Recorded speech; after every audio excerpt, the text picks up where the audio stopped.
Oh, it's me and Weez now. Hello, everyone. All right, we should be live. Hopefully, everyone can hear us okay. We have brand new stuff, like name tags, which are important. Yeah, y'all want to say anything before I sit back and let our DM take it away? Hello, we have name tags now, so people can actually know who we are now. Yes. Yeah. Yay! Before we didn't have Hey. names at all. Like we were nameless,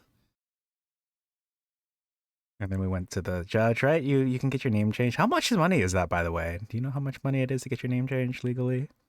Oh yeah, sure. Ask the trans person how much. No. I didn't mean it like that. I would have asked that regardless of. The answer is I don't know because I'm too lazy to look into it, and That's I don't valid. want to deal with my mom yelling at me for changing my name. Mm. I picked out your name very meticulously, or whatever. You don't know anything about me, mom. I don't think that she would actually give me any shit. Mm-hmm. She'd give me shit if I tried to change my middle name. That actually has significance. They just kind of like came up Oh. with my false name, like watching TV one night. Mm-hmm. Hmm. I see. See, my name's from the Bible, as is my brother's, and technically my sister's. But they kind of like, you know how, like, to make a name, that you like you change the vowels instead of I, and then my name maybe you'll put a Y, and then maybe you'll like change the C to a K. That's what's happened with her. So it's technically, but it's also technically not. I actually did not know that. No one in my family is especially religious, so we don't. We, I don't know, like, I don't know, really any religious customs from any religion at all, basically. Ah, yes. Here, let me I'll send you I know, how her know name has the Vegas changed. stereotypes of Christianity, and that's about all I got. Well, that's a working. I feel like stereotypes will get you far. Like, what's that Adventure Time meme? I have approximate knowledge of many things, and hey, stereotypes and memes. I feel like they'll get you far. Yep. Right before Well I, kept so far. yeah, before I reveal the map, would anyone like to recap? I mean, I can recap too, I guess. Well, if you'd like to recap, why not? Go for it. Well, it's more of a if I have to situation for me. So, if anyone, Okay, fine. Our intrepid adventurer, Silly Pickles, and Dulce de Leche, or Dolce for short, uh, met up at the Yawning Portal Tavern, and due to seemingly just bad impulse control, both jumped down into the death pit that is the dungeon of the Mad Mage after a group of three adventurers who we have yet to meet up with in the dungeon. Um, you guys fought your way through. Well, actually, you guys have only had one fight. You guys made your way through several rooms, got very, very stumped in a room filled with raw sewage, uh, lit up a lit up a statue in the style of a jack-o'-lantern, Sahorgan, um, and beat up shadow clones of Silly Pickles, and then with very little coaxing from me, all things considered, it signed a pact with the devil, and now you're bound to eternal servitude. But in exchange, you get to respawn if you have a wipe. yeah, totally worth it. Brad, if you look confused. I went to open my character sheet and I'm getting a message saying app roll20.net is checking if the site connection is secure. Weird. I can open your character sheet just fine. I cannot open your character sheet just fine. I'm gonna, I think, restart my page.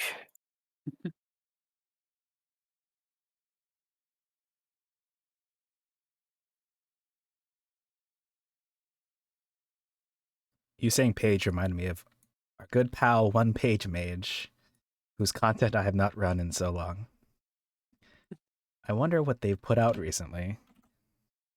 Oh man, streaming Catman and Joe would have been so fun. It would have actually.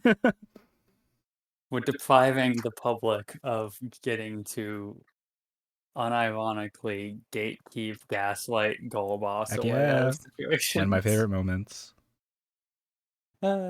It's such a fun story. All right, let me go ahead and reveal. I don't think Boyliff is ending then. Well, Nope. time for Dolce to leave without silly pickles. I guess so. And then she'll Join the die ballgame. and then not trigger the resurrection. Yep. Oh, okay. So, just to be clear, I think I might as well explain this system. It is effective. It is effectively a save point system for the players. This particular campaign is dangerous, and I'm lazy and didn't want to edit it to make it safer for a party of 2 people. Because I like it being tense and scary.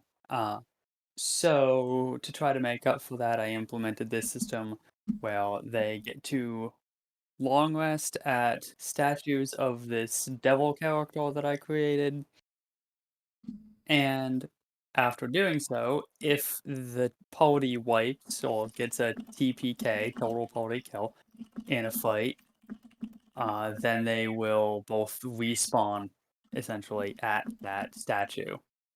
Um, the caveat to that, of course, being if they get into a fight and one of them dies, but the other one survives, then the one person that died is dead. I didn't want to. I didn't want to like.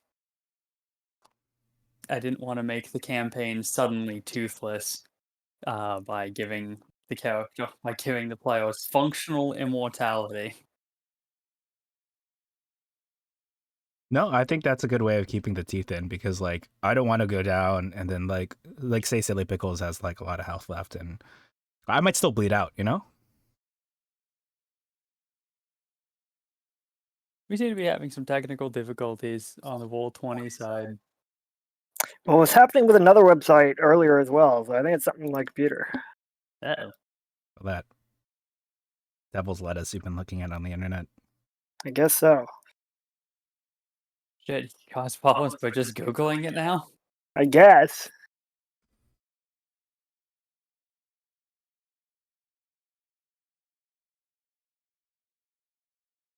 Yeah, we're here on this totally not suspicious pentagram. I added the pentagram in after they signed the pact and after they agreed to the pact and rested at the spot just as a way for me to keep track of where they're supposed to respawn if they wipe. I like that. Yeah, we signed the I was pact. streaming on Twitch. I might get in trouble for just blatantly stealing images from Google Images now. Oh. Right. That's It's okay. That's not good. I don't want to learn how to draw. I don't want to learn how to. I don't want to bankrupt myself getting everything drawn by someone else either. Well, I think it will be fine. I also think about that sometimes, but I feel like if you're using it as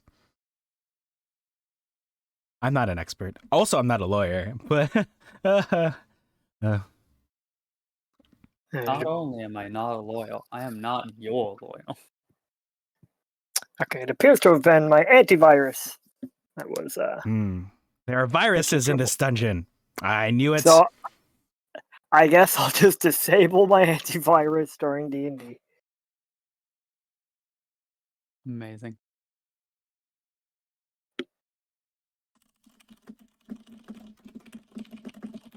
Is the problem still happening? On the other website it is, but not this one, so I'll deal with that later. Terrific.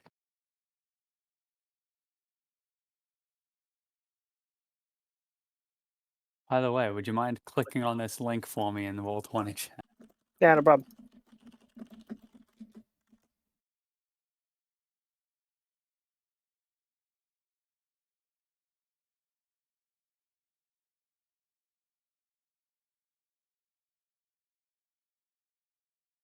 All right. Well, if everyone is able to play, then what say we get started? I'm ready to go. Yeah.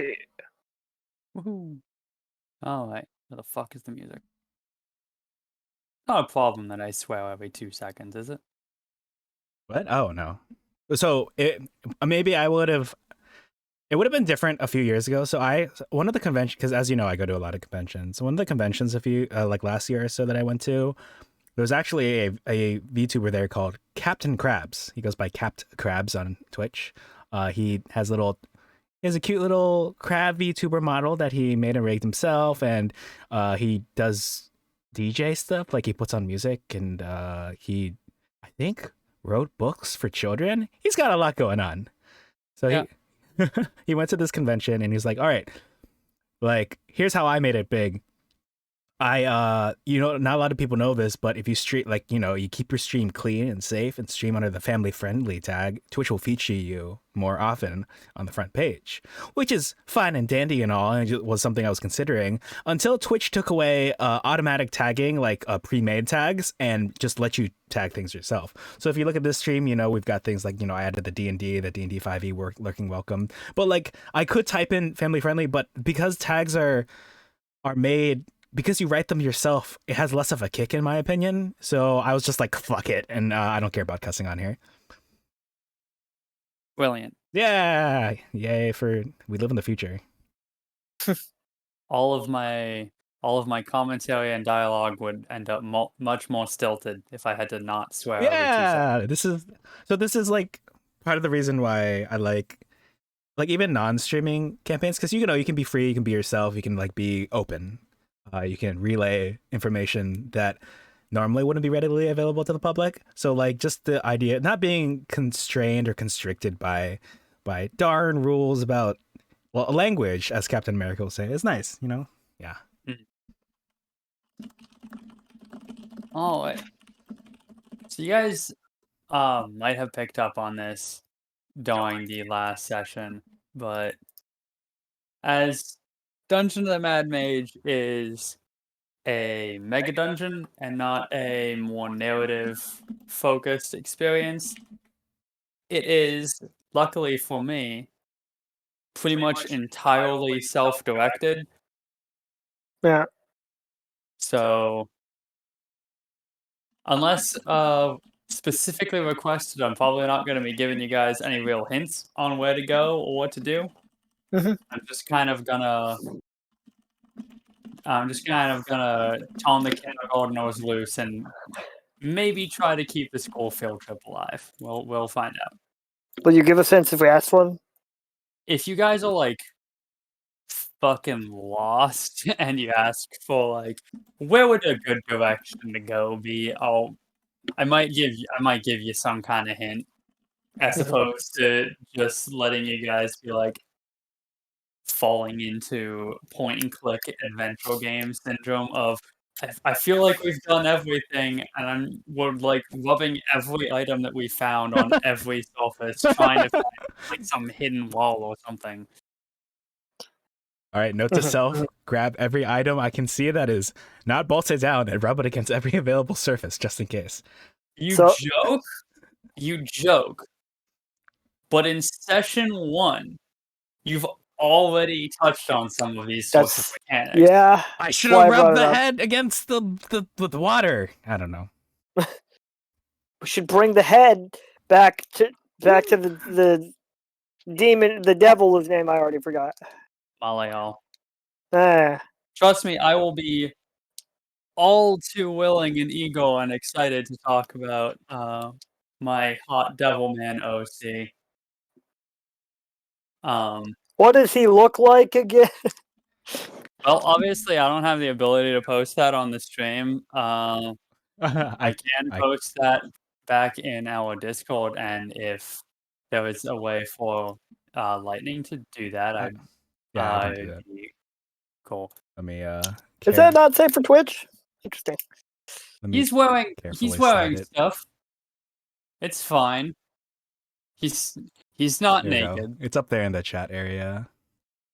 Yeah. There you go. Obviously, I could like open a new capture thing to, or I could like save the image and put it in the thing on stream, but I guess you get the gist. But I can definitely put it up there if you want. Yeah, those thighs are. Hold on, let me put the picture back up. So the thighs are like thicker than the head. Like you see the head, the thighs are like as big as the torso. We love to see it. And then of course my favorite feature is, the favorite feature of mine are the upside down wings. Like that is just chef's kiss to me. Yes, I am a very big fan of that thing. I was very excited to finally get to use that character trait from someone. Yeah, this is The my name, first time seeing it. both the name and the upside down wings are from the character Samael in Darksiders. Very big Oh, fan of that character. The inverted wings are very cool, and like it just kind of like nailed that guy into my mind for many years. interesting. I know that that's one of the names that, I don't know if you all are familiar with the CW. It wasn't on the CW. What's the show? It's on Netflix now. Lucifer. It's loosely Oh. related to the CW shows like Arrow and The Flash. Mhm. One of Lucifer's names is actually apparently. You think I would know this, but apparently I didn't until I watched Lucifer. That one of the names he goes by is Samael. Yeah, I wouldn't be surprised. A lot of biblical names walk their way into non-specifically Christian media that includes angels and devils, like Darksiders. Mm-hmm. Wasn't that originally like a PS2 game or something? Yes. Yes, I think I have a copy somewhere. I love those games. I love that series. Maybe someday I'll actually play anything beyond the first game. I own all of the games. I just can't ever seem to bring myself to play them. Mm-hmm. Also, I hope you guys are taking good notes Mhm. for your inventory. Like I said, will be mechanics of like needing to use, needing to keep track of items and whatnot Mhm. from time to time. So just keep that in mind. My character barely has an inventory. Yeah. Your character makes my life a lot harder on you. That's okay. I'm sure we'll Woo! find a nice 10-pound bag of holding somewhere. Oh, what? You can't. Oh, yeah, I forgot. A bag of holding is 15 pounds. Yep. You I can only can't move move it. stuff that's 15. You can only move stuff that's 10. Amazing. If you put Blockhead in a bag of holding, would that count as, 30 feet away. being too far away feel from like it? it, You right? can only be 150 feet away from it, but it's in a pocket dimension at that point. It's not even on this plane of reality anymore. All right, physics time. Not I I've don't prepared know. Great. That's up to you. I also don't know, and I don't have to worry about it because I'm a player. Woo! Woo! Remind me to find some way to make problems for you on Friday then. No. Okay.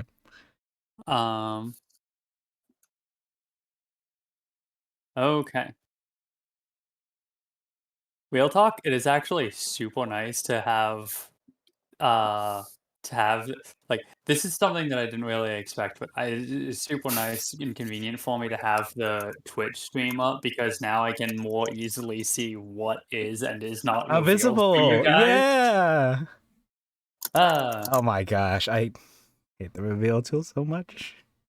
so bad. Yeah, and like I'll reveal a page to my players, and like, can you see anything? They're like, no, not at all, and it happens so consistently. Oh, So consistently. well, All right. feel free to head out however you guys want. All right. Also, I was very happy about the fact that last time when you guys were like, do we go north or do we go west or do we go south? I'm very happy you guys went west. I'm also happy we went that direction. Was it? Well, I guess you can't tell us. yeah, so to recap with this room over here, I was like, wait a minute, with the skeleton up here and then with the thing that says certain death down here, maybe we should go left, actually.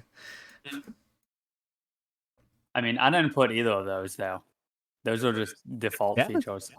I'm not really doing much in the way of like pre-planning on this one. Mhm. There's too much, and I'm lazy and tired. Yeah. No, I don't blame you. So it is how it is. So like I was like, I don't know, they can go anywhere really with this, with the information presented. I'm just glad that you guys went west because I was like, that's where I stuck the statue. Okay. Well, Dolce will rise from her slumber. She will gather her belongings, tie her hair up. I guess maybe sharpen her umbrellas and like blow on the ends, and then like nod satisfyingly, and then holster one, and then cast light on the other one so she can see. Well, maybe she should have done that to start because she did all that preparation without being able to see. So yeah, let's say she did that first thing when she woke up. Okay. Well, she's ready to head out. Yep. Silly Pickles doesn't sleep, but will rise and say, "We were in here for less than 5 minutes before we signed a contract with the devil." This isn't my first contract. I don't remember if it's mine. Oh, well. Wait, you don't remember anything at all? I remember some things. From when you were alive, right? Yeah. So, Silly Pickles, is that your like ghost name, or did you have a name before you were a ghost? No, I think that was my name. My last name specifically. Fairy names are just like that. Oh, you were a fairy. I think so. Right. Well, wait, isn't your active perception or your passive perception is higher, right? I feel like you should Yeah. perhaps leave. Yeah, I was thinking that too.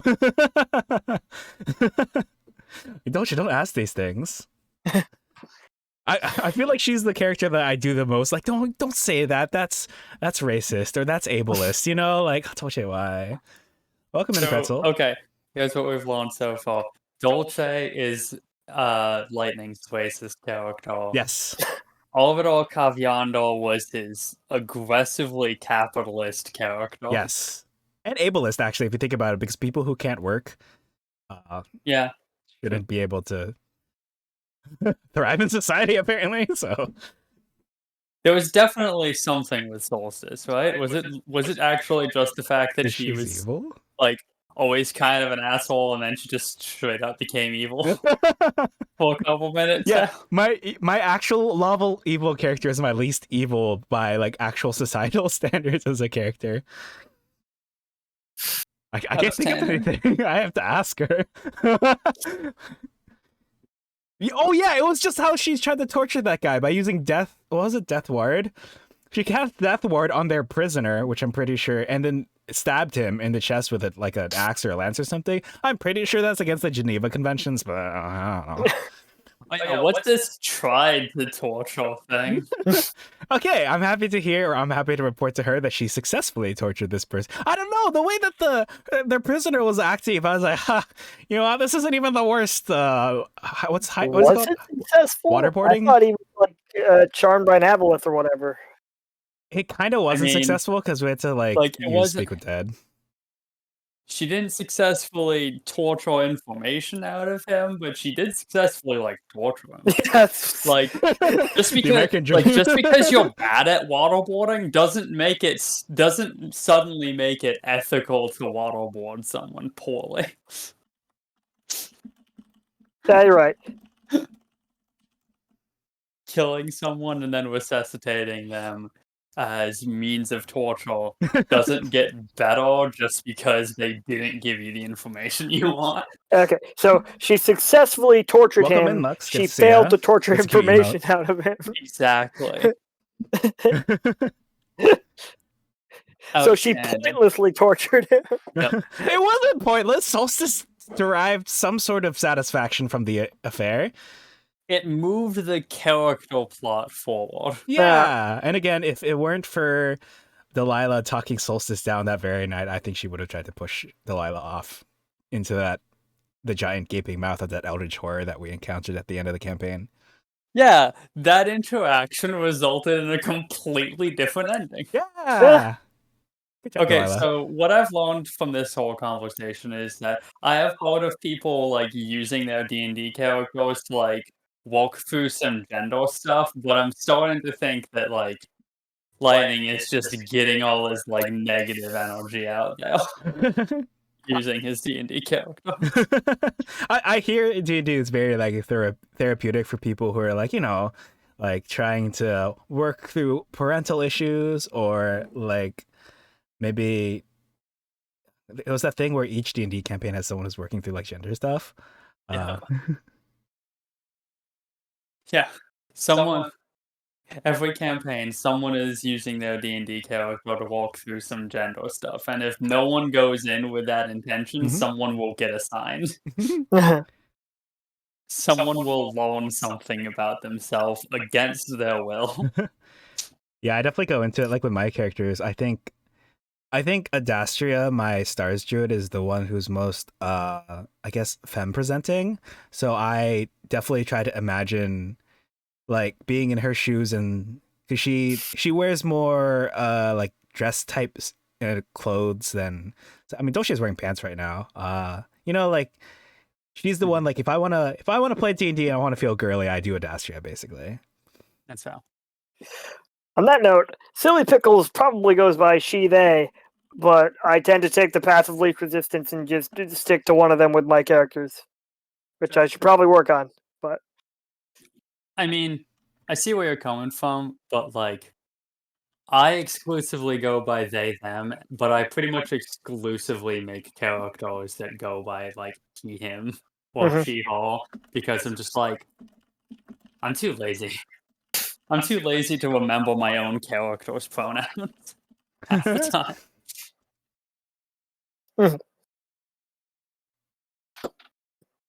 I hope you guys have been spending this time while we're talking productively. I'm at least like looking through the book.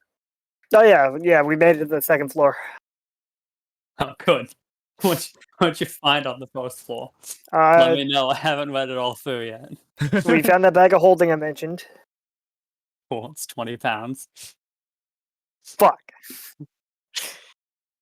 I found a thing that makes my mage hand stronger. Great. Congratulations. It can lift up to 15 pounds. Then. Ooh, nice. Yes. Actually, Progress. yeah, Mage Hand is good stuff.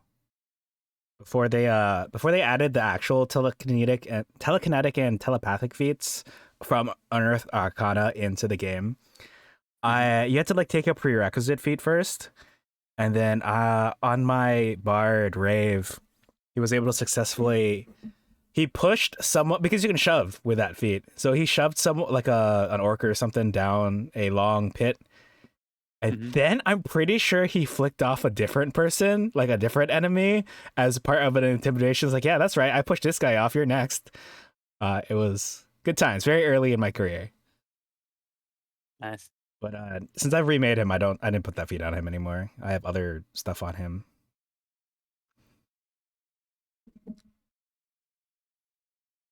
Oh, hey, would you look at that? There is actually a compass rose on this map. It's Oh, just is in the top left. It's in the top right corner.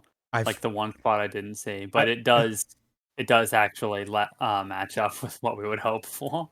I feel like they should put multiple compass roses on this map because it's so big. Let me just, the chat hasn't seen the whole map, so I'm just going to try to zoom out a little bit more. Okay. So, yeah, this is how much we've explored of floor 1 of... This is like the Pit of 100 Trials in Paper Mario: The Thousand Year Door, and this is only floor 1.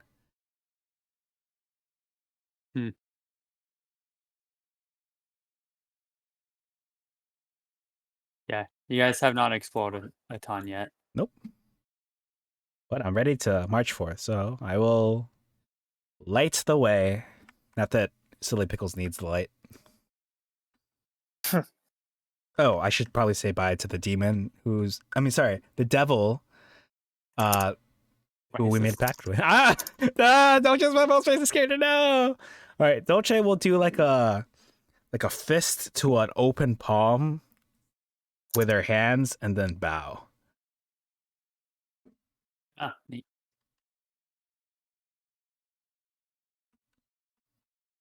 Whoa. Well, good thing you're a ghost because whew. 1d10 necrotic damage. No. Or no, it's probably force damage. Oh yeah, as one of us gets shunted or whatever. You know, I was thinking, Yeah. since we have life insurance now, we could try going down that certain death hallway. Wait, what's life insurance? Like assurance that life? I think we had the same exchange last time. What? Hold on. You're not gaslighting me, are you? This is my first time in this dungeon. Like, it's not like I died, right? And I came back to life there and I just don't have any memories of the last run, but you somehow do because you're a ghost and you're not constrained by the laws of physics that apply to us normal physical people? No, I think like last night we had this exchange about the word insurance. Oh. Whew. For a sec there, I thought this was some sort of time loop or something. Oh my god. Anyway, nice to meet you. My name's Silly Pickles. It's nice to meet you too, Silly Pickles. Dolce will nervously keep walking. I guess straight. Yeah, that's right. Just completely ignore my point. Oh. We could go that way if you want. I just... Sure. No, it's just a suggestion. Actually, now I'm torn. Because, so, the completionist in me is the kind of person who, if I know the correct path, I will go the other path. But this is also a Dungeons and Dragon dungeon. There are many floors ahead. Lightning, I have some bad news for you if you're a completionist in this dungeon. Oh no, I don't think I'm gonna. Yeah, that's the second point I was gonna make. Like, I don't think. Definitely gonna get my fucking money's worth out of this one if I got a completionist in the building. No. By all means, continue. I'm just gonna keep going this way because I assume this is the correct direction, as opposed to those other directions marked by certain death or a giant skeleton. We will get the chance to test out the life insurance, I'm sure, soon, maybe. But if you really want to, I am willing to make up some excuse to go that way. Nah, I'm good. Okay. Well, then I will pull out my umbrella and hoist it high. Oh, my Brailiff's mental map tells me that perhaps we should go look this way. And look this way I shall. Boop. Incredible. the thing that DM says right before I die. Oh. I thought it would be like a little hallway. You guys have plenty of opportunity to die, don't worry. Yay. Each of these characters can die theoretically infinite times. Whoa. Hooray! I've already died once. Yeah, you're already on your way, kid. I've also died once. Or twice, actually. Yeah, 2 times. The first time was by you, technically. It feels like we're home. Yep. Okay. So remind me, Dolce is using the light spell as her source of light. Yeah, she's cast it on her offhand umbrella, the one on her left side. Yeah.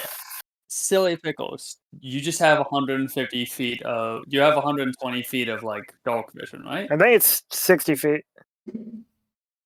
Fair enough. I can never remember. It never especially comes up. I'm not going to be, like, a stickler about it, because I do not want to have to count out, like, 20 feet or 60 feet every time I'm revealing stuff. I just want to... I want to not reveal the entirety of everything when I reveal stuff. so that I can keep some extra level of tension by not revealing all of the devices. Yeah, that's fine. I don't, especially when there's so much revealing to be had in this dungeon. Yeah. Oh, but what do I see here? These look like little ledges or platforms or shelves or something. I believe they're just doors. Oh, Give me a second Yeah. so I can actually just double check. mm-hmm. There's a very large dungeon key at the beginning of the book, and yes, these ones are doors. Specifically, this is the icon for an unlocked door. Oh, So now you interesting. know. Yeah, I've never Like seen that. characters don't necessarily know that these are unlocked, that these doors are unlocked, Mhm. but you do, and more importantly, I do.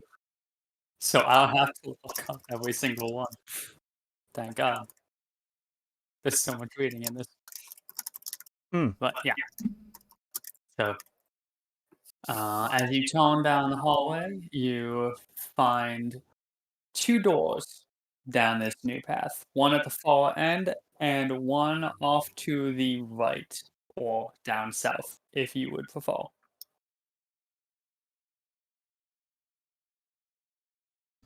Silly pickles. Do any of these doors speak to you in the metaphorical sense? I mean, if they actually speak to you, that's pretty cool too, I guess. Please don't tell me they can speak to you. Let me contact the otherworldly realm to decide. Eeny, meeny, miny. Yeah, this one. Okay. If this were Solstice, she'd probably be like, all right, the other one it is. But because it's Dolce, the other one it is. No, I'm kidding. All right. Dolce will go for that eastern door. So she will step forward, Okay. hoping that no traps have triggered, but she will kind of examine this door. And Alright. yeah. It is a. I'm just going to make an assumption here. It is a large. Oh, that is the wrong thing. I didn't mean to click on Discord again. It is a large wooden door, slightly rotting in some places, but it seems to be holding up well beyond its visible age. Huh. I'm used to not being the muscle in the party, looking over at Silly Pickles, who has no physical form technically, and Dolce will investigate the door for traps, and assuming there are none, she will attempt to open it. Alright, I'm going to double check just in case. I don't believe that this one is. I don't believe this one has any traps in it, but.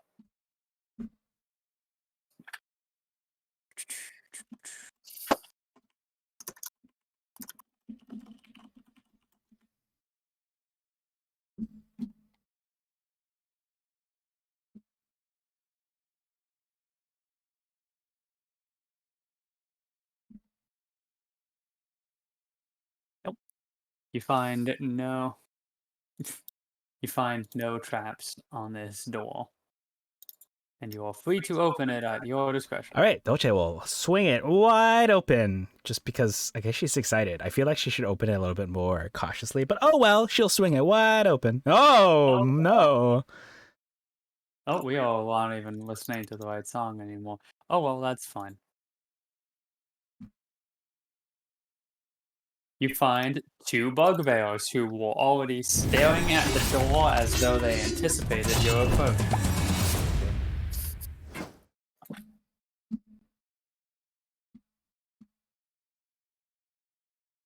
They look hostile, yes? Can I get closer before the fight starts? Yeah, sure. Hey. Can't get into the room, but we can pretend that you were like following behind. We can pretend that you were following behind Dolce. These guys mechanically are holding morning stars, but I do not agree with that claim based off of their picture.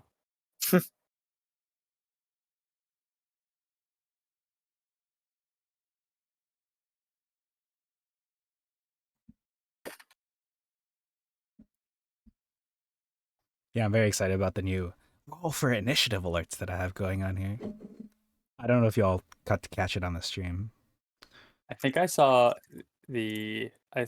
one for split stack, but I didn't get anything. Okay. Yo, I'll play it again just for fun.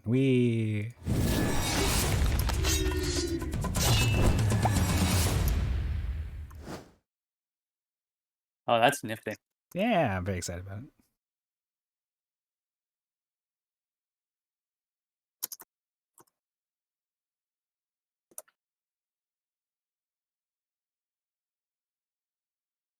Oh wait, I should probably actually roll initiative for these guys, huh? No, it's okay. They can not.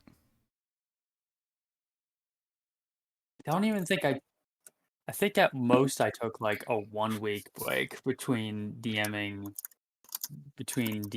like that investigation game and Mhm. Mad Mage, and somehow I feel completely out of practice already. Yep. Okay, well then. First up is this Alt Bugbear, who is going to nice. See. Gonna move over there.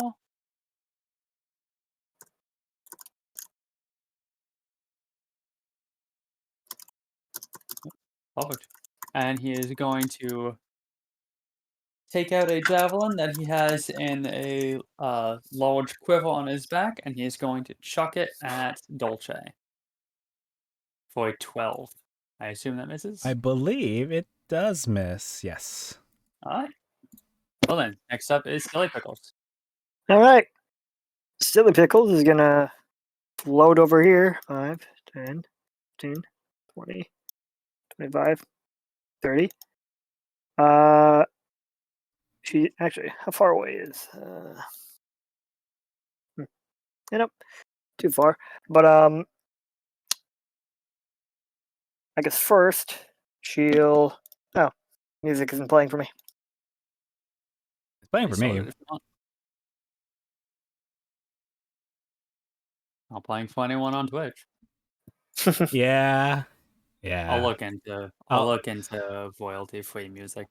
Yeah, I do have mine, but I haven't figured out tracks, and I was gonna talk with you about how you would feel about me playing that music simultaneously. Basically, you know, I still get to listen to your excellent choices, but like I just play that for stream differently.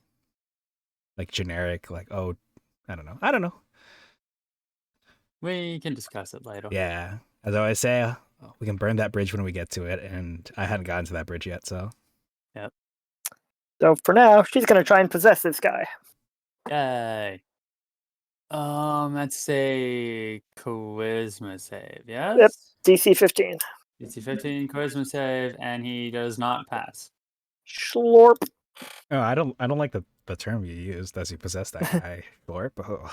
It just reminds me of all the Mario Odyssey memes they made about like, oh, when Mario possesses these people and makes them jump off a cliff or something, or they never see their family again, or like all their free will is gone. Wahoo! And this guy will then turn and attempt to chuck a javelin at his friend. Poison all of your own body. Alright. How do you know they're friends? They could be I just don't. coworkers.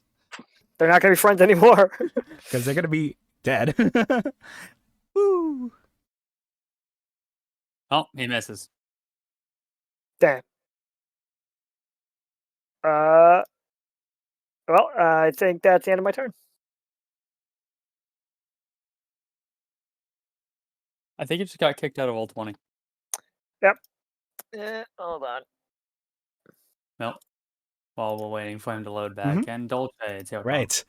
Dolce will do a really cool. So again, as we all know, dual wielding is technically historically not very effective. If anything, like especially the fact that both are the same length. But we don't care about that. We're playing a game. I grew up. A very formative game for me was Kingdom Hearts 2, and apparently a very formative show for me was Ruby. So I mean, here Dolce is. She's going to like bring both her umbrellas down in a fighting stance and run towards this bugbear on the bottom. We'll go 5, 10, 15, 20, 25, 30, and by diagonal rules has just enough speed to make it over, and will begin her attack. I have made at least one D&D character that fought using a scythe. Oh, Exclusively because of anime. heck yeah, Reese loves scythes. Anytime there's like a scythe in anime.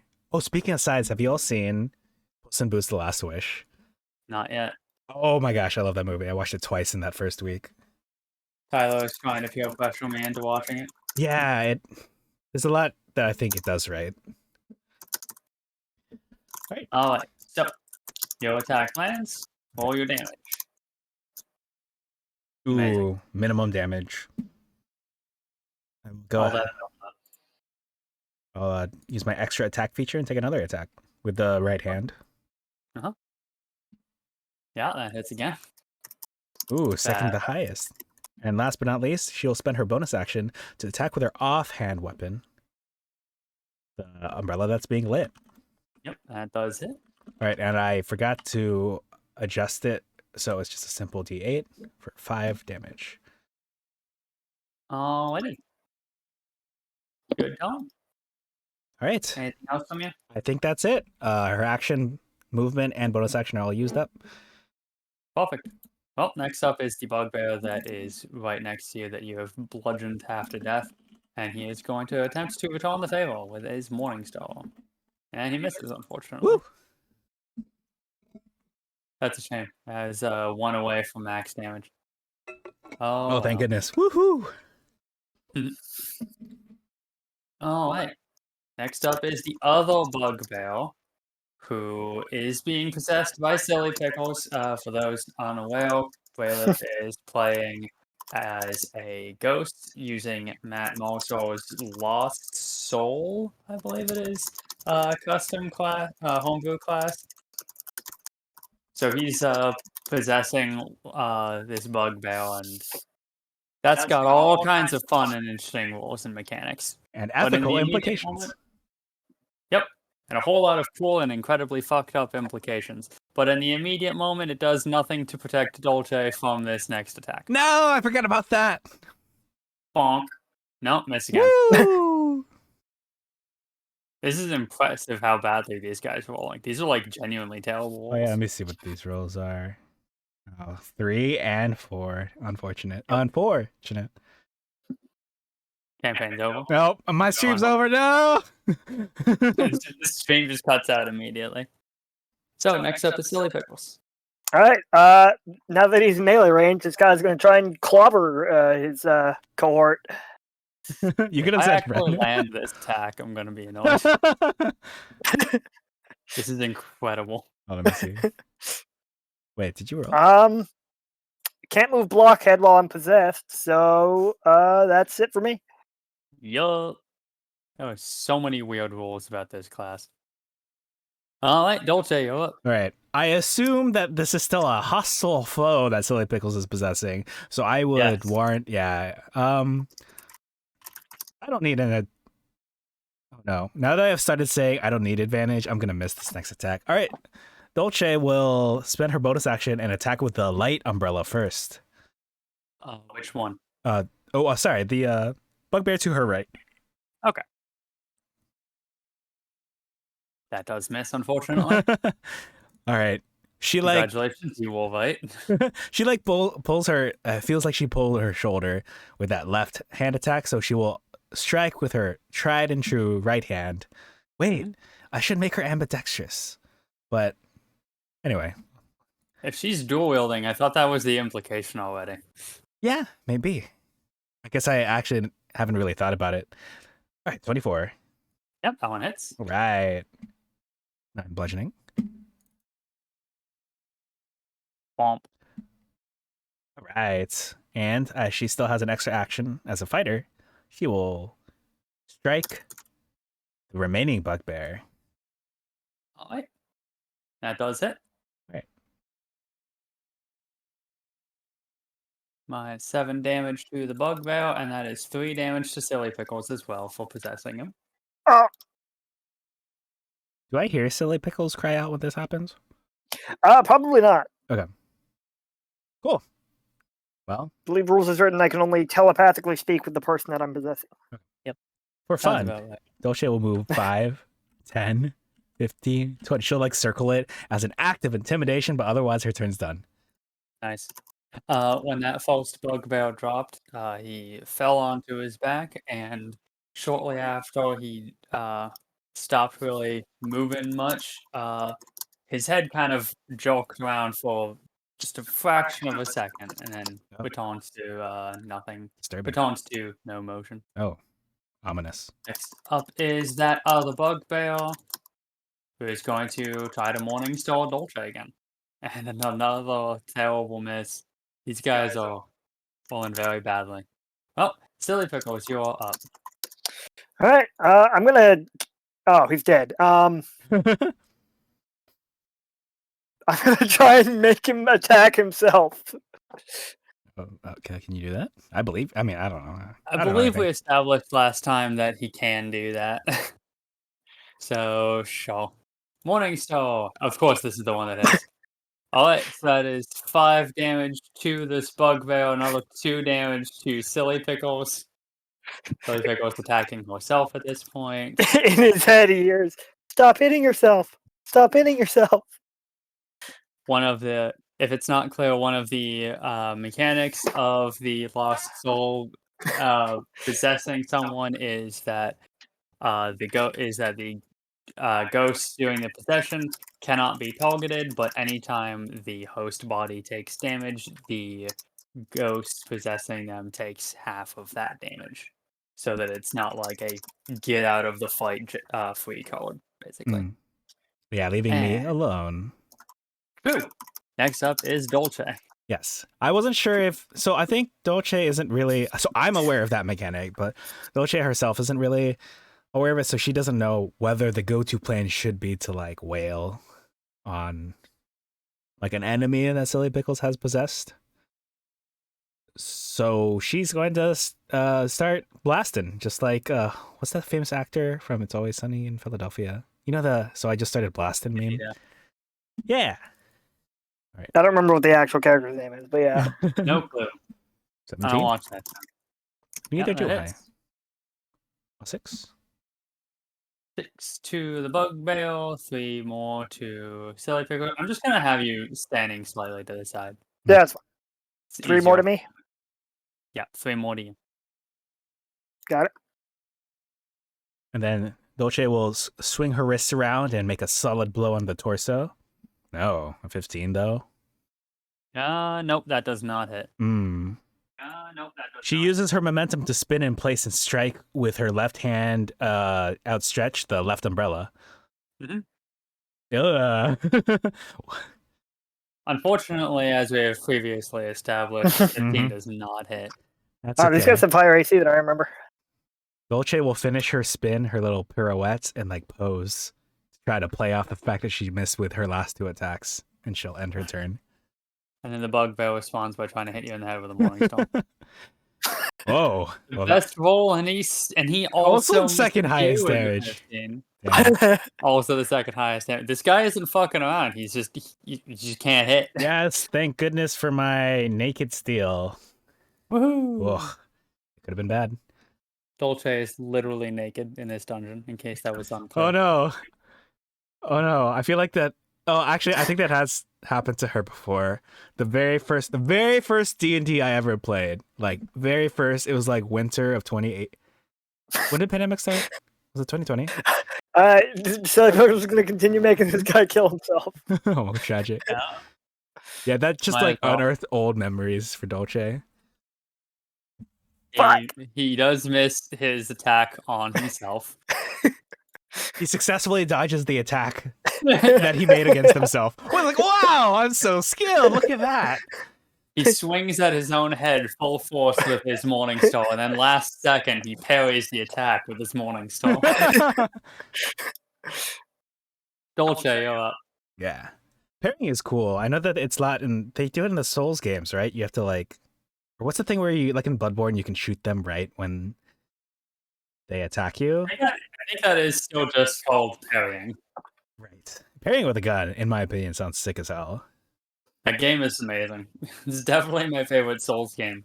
I've played through that one 8 times. Oh, you're both avid Soulsers. Reese is also an avid Soulser. Nice. Well, That's the mostly only one Bloodborne. the only other one that I've played through more than once is Dark Souls 1. I beat Dark Souls 3 significantly after Brad did, despite picking up the Souls series significantly before him.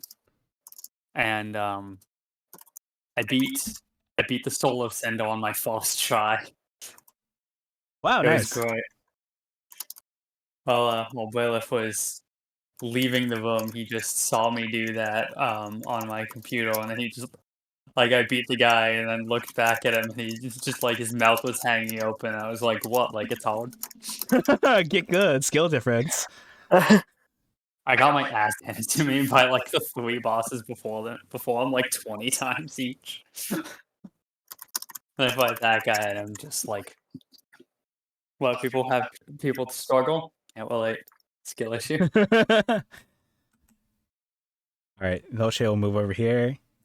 And as she's moving over, she'll make the okay. She's gonna make the attack from here, but flavorfully, she'll make the attack as she moves into position over here. Reminder: you are not flanking with this. Oh, Silly Pickles so is this is not just off the actually right.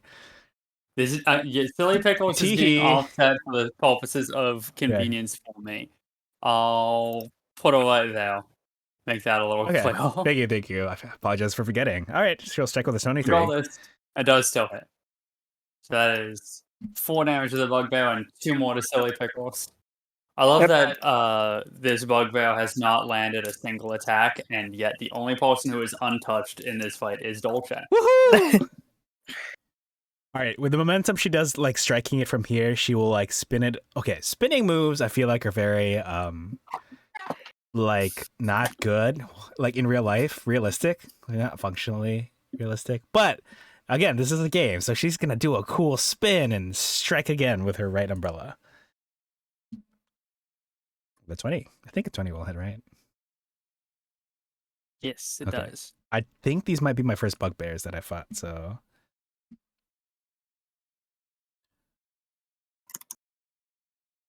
Alright. Okay. That is enough to finish off this Bugbear. That also deals another 2 damage to Silly Pickles. Mhm.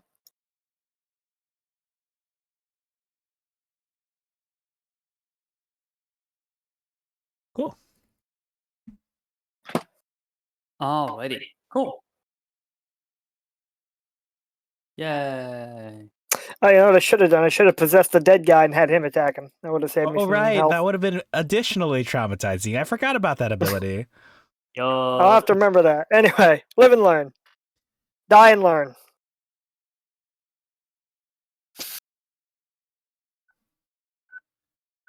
Alright.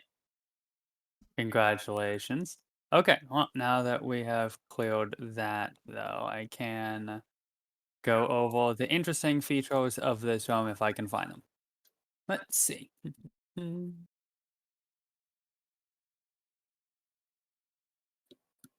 Now that you guys are done with this fight, you can heal off to the west. There is quite the commotion coming from a different space, a different room probably. And the remains of a shadowed statue lie in the middle of this room that you guys are currently standing in. Pretty much right to your left. Right around right around here-ish. I didn't mean to step on the statue. That's fine. I didn't even know where it was until you guys finished the fight. Let me now just give me a sec. Gotta read up on this little area. Yes.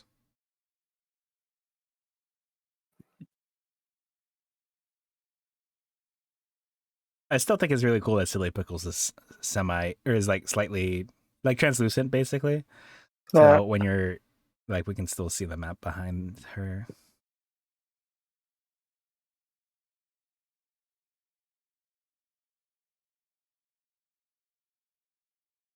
Oh, wait. Oh, and that second bugbear, when defeated, falls to the ground, and after going motionless, his head jolts slightly, and he goes motionless once again. Hmm.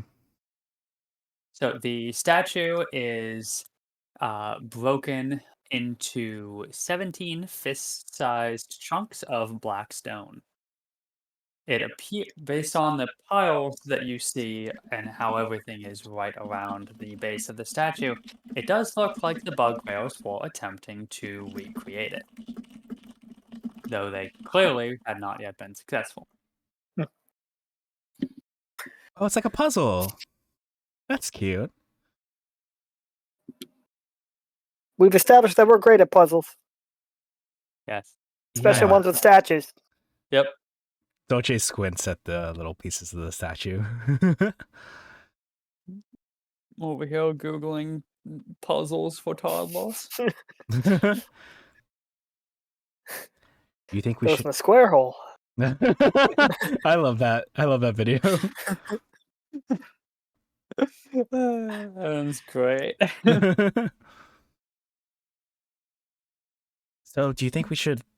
We probably shouldn't continue what they started, right? I don't know what'll happen if we do it right. Well, those people were most uncouth. Perhaps if we finish what they started out to do, it would mean bad things for us. I'm sorry. I'm working out my issues with Dolce. Yeah, at the end of Yeah, the I mean, they were campaign, bugbears, right? Which means they're automatically evil, and whatever they were doing was no good. So, like, you're right. We probably shouldn't. squints. What year did Dungeon of the Mad Mage come out? Yeah, I don't know, actually.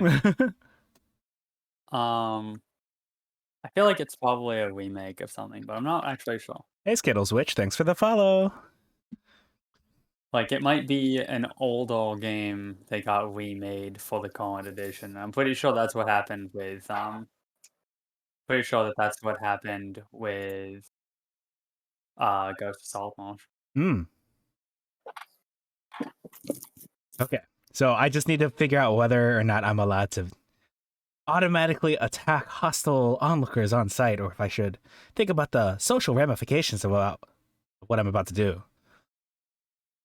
But it sounds old enough that we can just, like what we were when we did Forge of Furries, like, was like, the fact that these enemies don't have a common language with us seems intentional.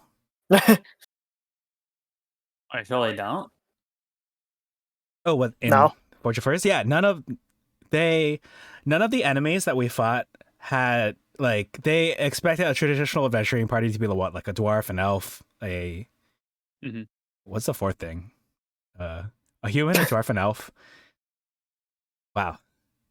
I think that I think in those situations, they're probably just expecting, like, 2 humans, a dwarf, and an elf.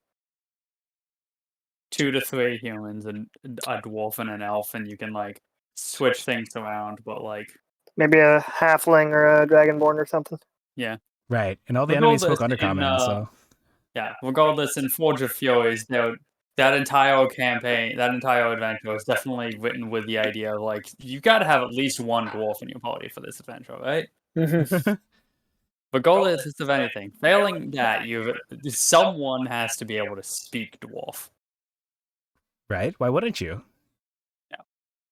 And in case you were wondering, the bugbears can speak common. You do have a common language for them in this one. Oh, whoops. Well, Right. they looked very. Okay, look, I'm on level with you. I was very excited to fight what was, well, I'm pretty sure, my very first bugbear.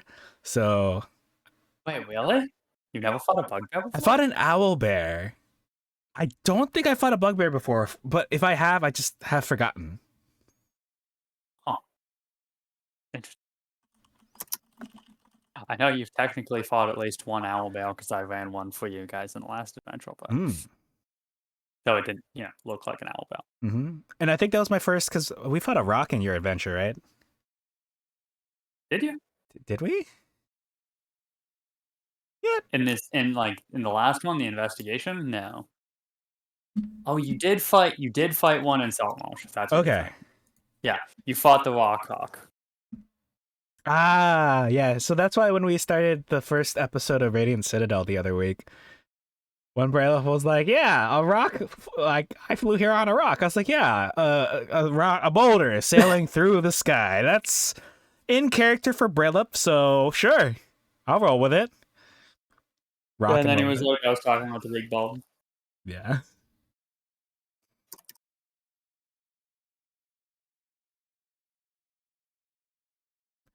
Yeah, I love Rockhawk. Because technically, Rockhawks from a game that's how we all know each other now, because of that very game.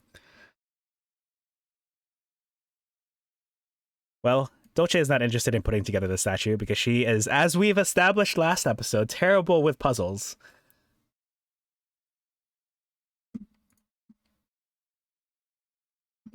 So she's gonna move down.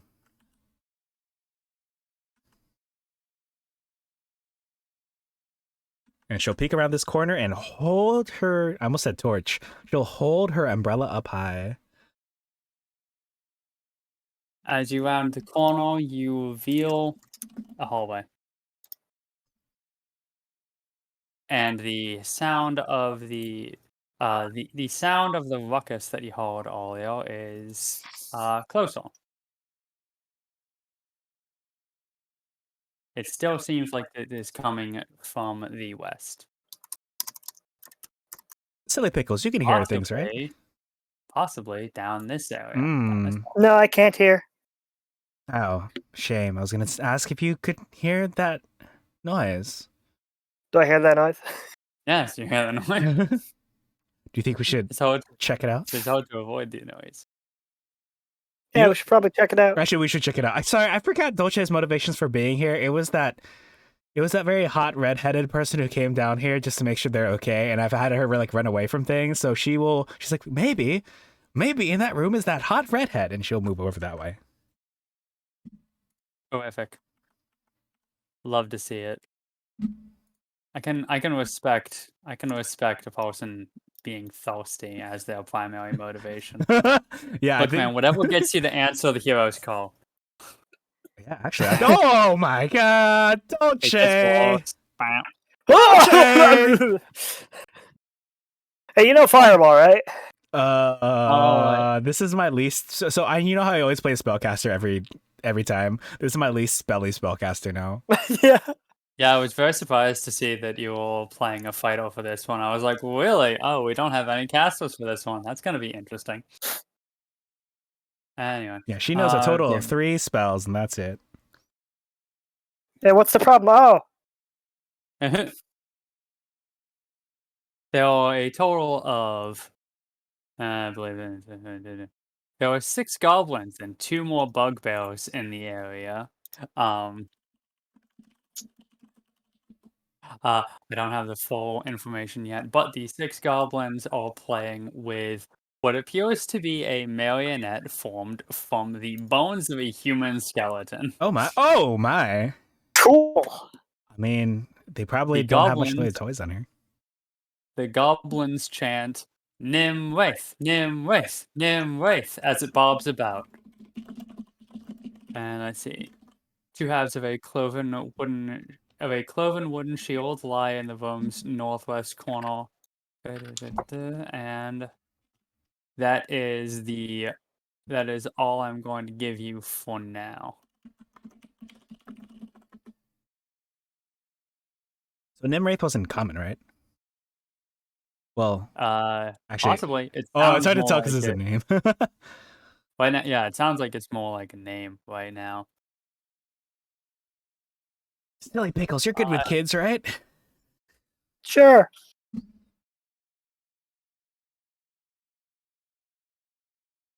I will collectively. There is no doorway blocking these guys. Yeah. By the way, this is just like a short hallway leading to them. I will collectively give you guys like 2 actions to. If you want to like stealth away, I will give you the opportunity.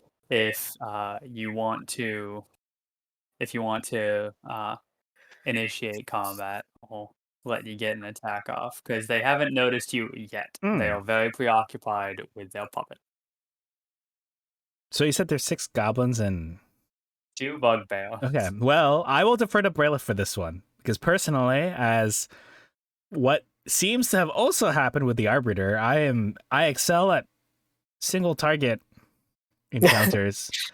I will. Action economy is fucking real, man. Yeah, I'd like to stealth This away. is scary. Yeah, I say we leave. Yes, I would like to leave.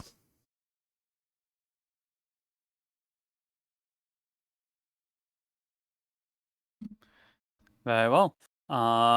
Give me some stealth checks then. All right, here we go. Here we go. Oof, oof, oof.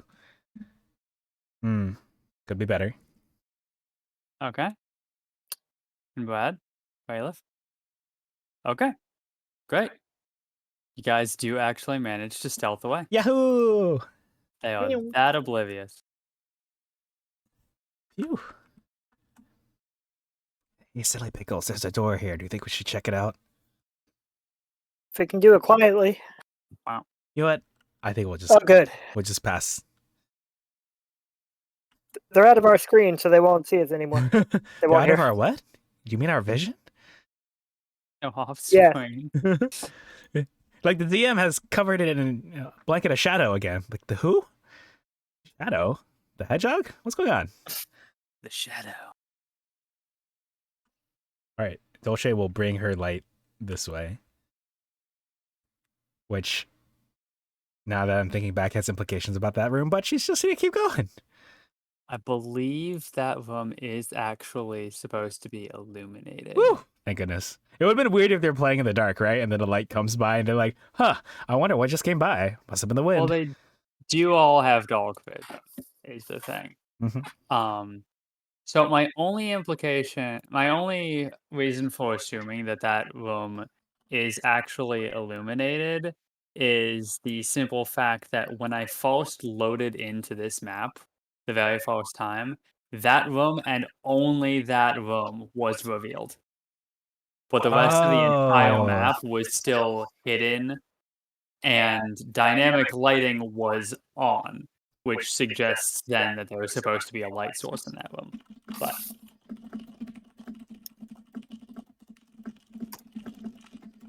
Nice. We found the soul room with light. We should make it our rest room if it weren't for the fact that our rest room is where we resurrect every time we die. Okay. Dolce will keep trudging forward.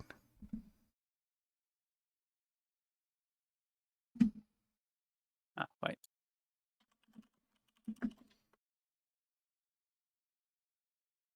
Ooh, an unlocked door. Or, in Dolce's eyes, a door. Amazing. Yep. This hallway ends abruptly with a door on the eastern side of the hall. Or in the eastern wall, I guess that's probably a better way of describing it. Okay. Dolce will. I know how to DM. You do. I fumble through my words all the time. And I also mix up my S's and SH's. So I did that a lot when I was a kid, like in elementary school, and I thought I grew out of it. But these days I still kind of mess it up, especially if there's a lot of those syllables in the same like sentence. Like she sells seashells by the seashore. Oh my god. Well, that was close. That one was close. I mean, that was a tongue twister. That was intentionally designed to get you. All right. Dolce will check the door for traps, and then we'll cautiously push it open as opposed to breaking it wide open like before. Mm-hmm.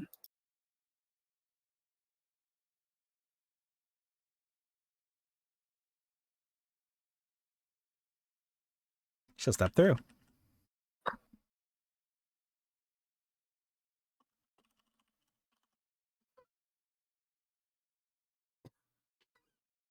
It opens into a shorter, small hallway, which moves further south and takes an abrupt turn to the west. All right, she'll keep walking. And she will turn this corner. Oh my god, a door. You know what? That's not honestly not what I was expecting. That door came out of nowhere. She'll carefully look at the door and then she'll carefully open it. Rookie mistake. Oh no! Oh, what the? Oh, wait, give me a sec. Uh-huh. How do we read it?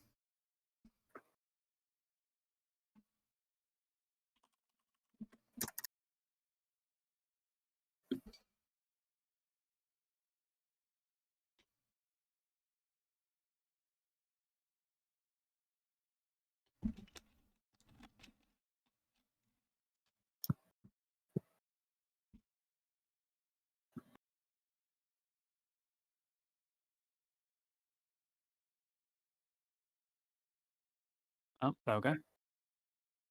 That one's fun. Oh, wait. So,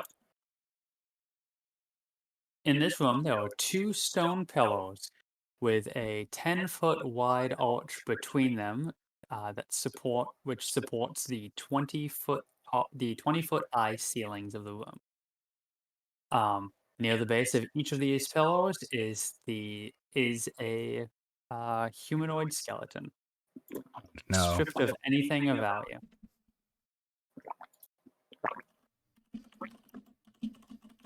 Oh boy, my favorite toy. Oh, well, maybe you Is it really your favorite toy? Dolce says, visibly uncomfortable. No, but I do find it funny. Perhaps during the course of this campaign, Dolce will also find it as funny as Silly Pickles and I do. It's an acquired taste. Dolce will look at this room and say, this appears to be some sort of gate to the lower levels, is my bold assumption. Maybe it's a gate that kills people. I don't know. It looks gatey, though. Could be anything. Even a gate. Very possible. She'll step into the room. And then she'll step here and examine this gate. Mm-hmm. I'm trying to think if she has anything to spare that she could toss into the gate. Or sorry, not into the gate, like into the space between the pillars with the arch connecting them. Yeah. Well, she'll hope it doesn't blast out some sort of giant laser, and she's going to examine this door closely, and then after being satisfied, she'll open it carefully. Okay. Silly Pickles, what do you make of this construct, she says, gesturing at the 2 pillars with the arch connecting them. I'm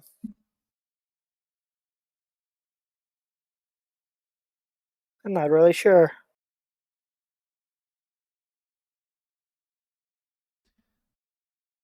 All right, Dolce will step into the room. Very well. Yep.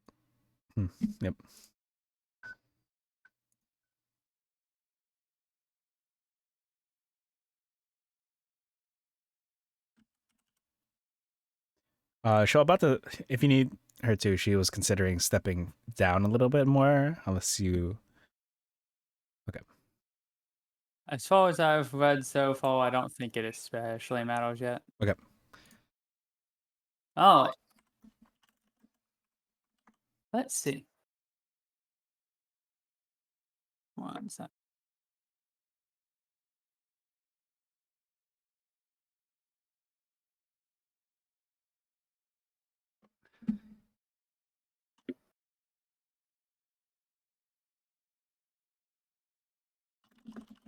Oh, wait. There are 2 alcoves in this room, one to the south, one to the south down here, and one to the east. In the southern alcove is a pile of moldy bones. And in the eastern alcove,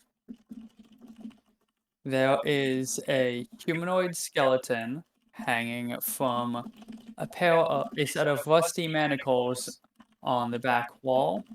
The skeleton is missing its legs. A message is written on the wall above the skeleton in dried blood. what languages do you guys both speak again? Let me check. I know Dolce knows the short people languages. Common, Dwarvish, Common, and Gnomish. Common, Sylvan, Elvish, and Dwarvish. Okay. Unfortunately, the message is then lost on you both. No. One of us should change Dwarven to something else so we have more coverage. Anyway.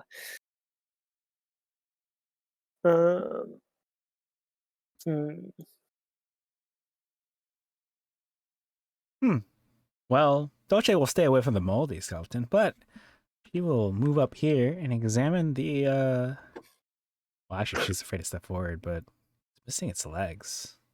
Silly Pickles will examine the moldy one, because what's it going to do? Kill you.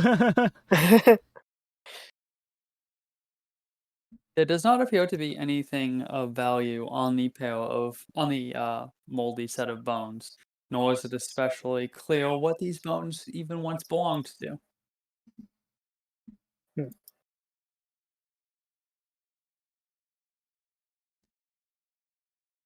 Dolce is Hmm. afraid to step into this alcove. If she can't ascertain anything from here, she'll be ready to keep going.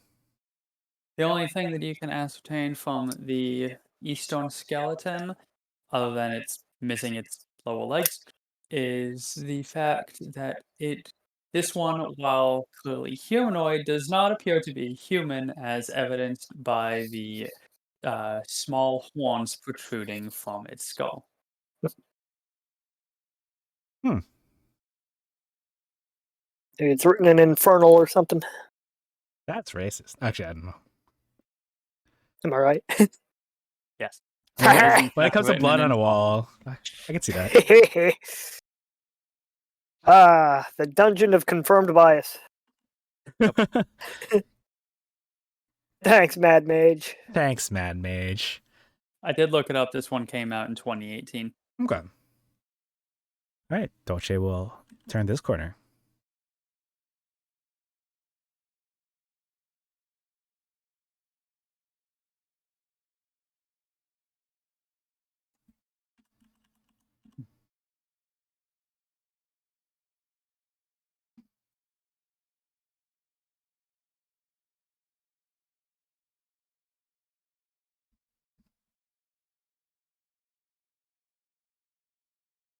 Dolce will carefully look at this door.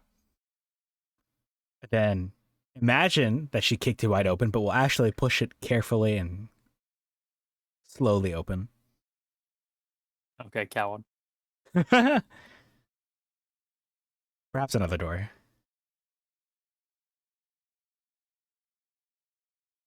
Dolce will carefully traverse this hallway, but in a diagonal way, like this. Uh-huh. I don't know, there's something about this hallway that feels suspicious to me. Okay. I can respect that. Dolce will push this door wide open, like wham!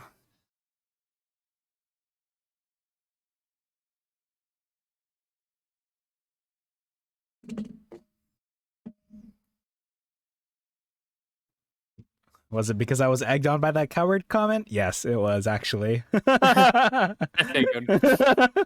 I'm easily swayed. Indeed. I appreciate how easily you're swayed. Woo! D&D.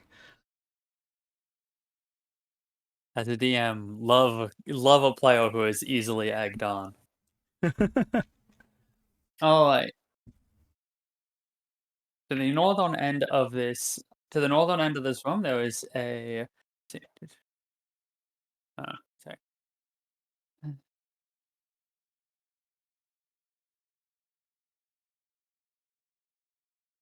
On the northern end of this room, there are two notable features: a headless stone statue of a nude woman, and directly behind the statue, a partially collapsed tunnel. Silly Pickles, avert your eyes. I don't have eyes. Oh, right. I mean, I kind of do. Dolce's not going to think about that too hard. There seems Blockhead, to avert your eyes. be. Sure takes Blockhead, but there's eyes on that side too.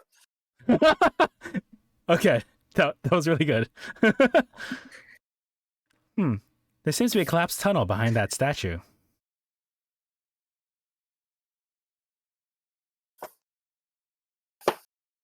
Well, we have this set of double doors here, or we have this tunnel that's practically screaming at us to visit it. I vote the tunnel. Tunnel! Alright. She'll like move up to here and take a look at the statue. Like 90% of the reason is like honestly to be like, what is this statue? It is a naked woman missing a head. So Very extra naked. the statue is half buried in the stone stone debris, seemingly from the semi-collapsed tunnel.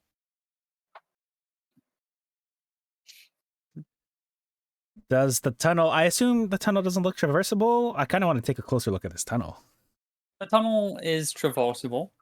It's just narrow, so Squeezing. it would only really allow one person at a time. All right, Silly Pickles, you want me to take the lead here, or would you like to give it a go? I can take the lead. Dolce will stay here and admire the exquisite craftsmanship of this headless, naked statue. Ooh. Just trying to tell if it gives off redhead vibes. Do I think this person was redhead? You could potentially find out. Oh. Well, it's not like it was. It's not. It wasn't carved to be headless. The head has broken off. Oh, yes, I would look at the head. Oh, wait, maybe I shouldn't. Oh, well, too late. I already said that Dolce would look at the See, I head. thought you were going somewhere else with that, but I'll leave you to it. I also thought that, but I didn't want to say it out loud.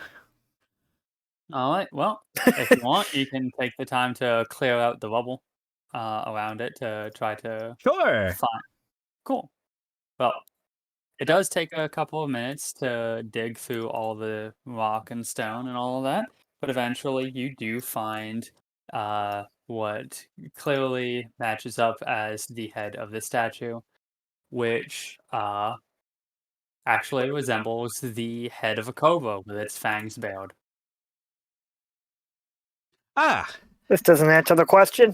No, it's the classic D&D discourse about the snake ladies and If they count as redheads.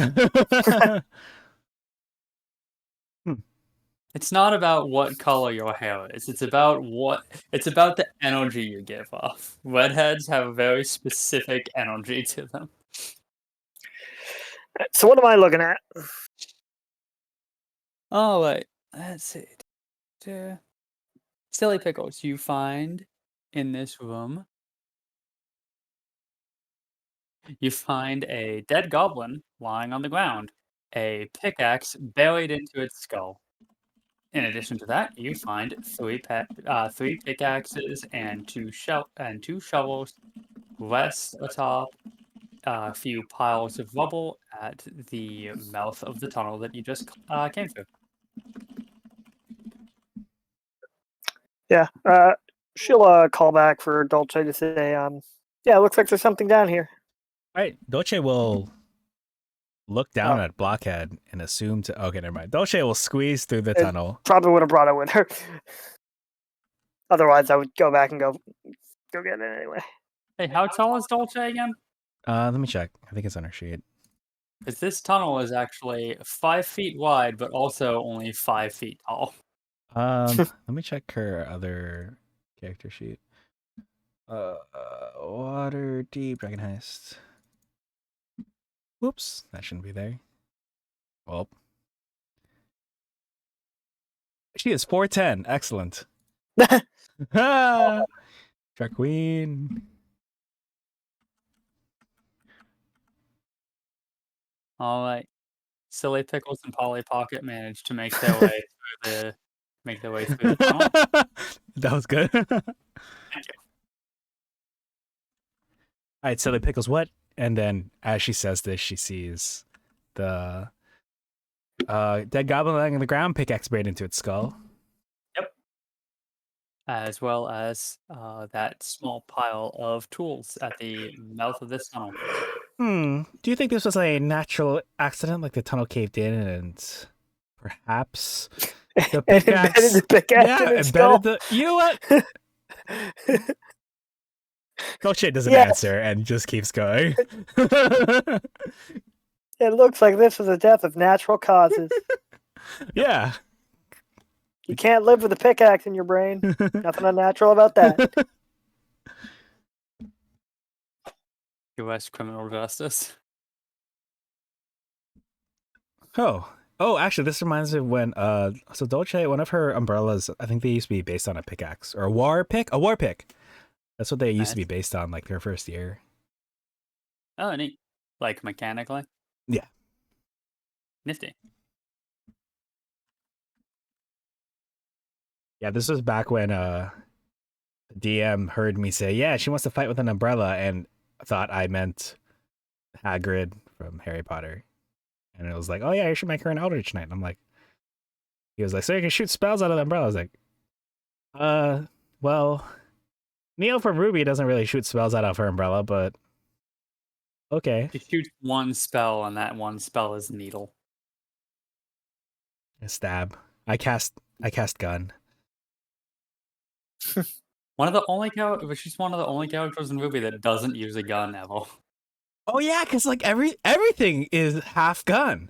Every weapon has gun Oh yeah, actually. Except for hers. Right. That's because her guns are right here. I'm gonna flex. I'm flexing right now, but no one can see that. I can see it. Thanks. I have a camera in your room. Oh. You haven't found it yet. Oh my. Huh. Well, it makes sense. It's a mess in here.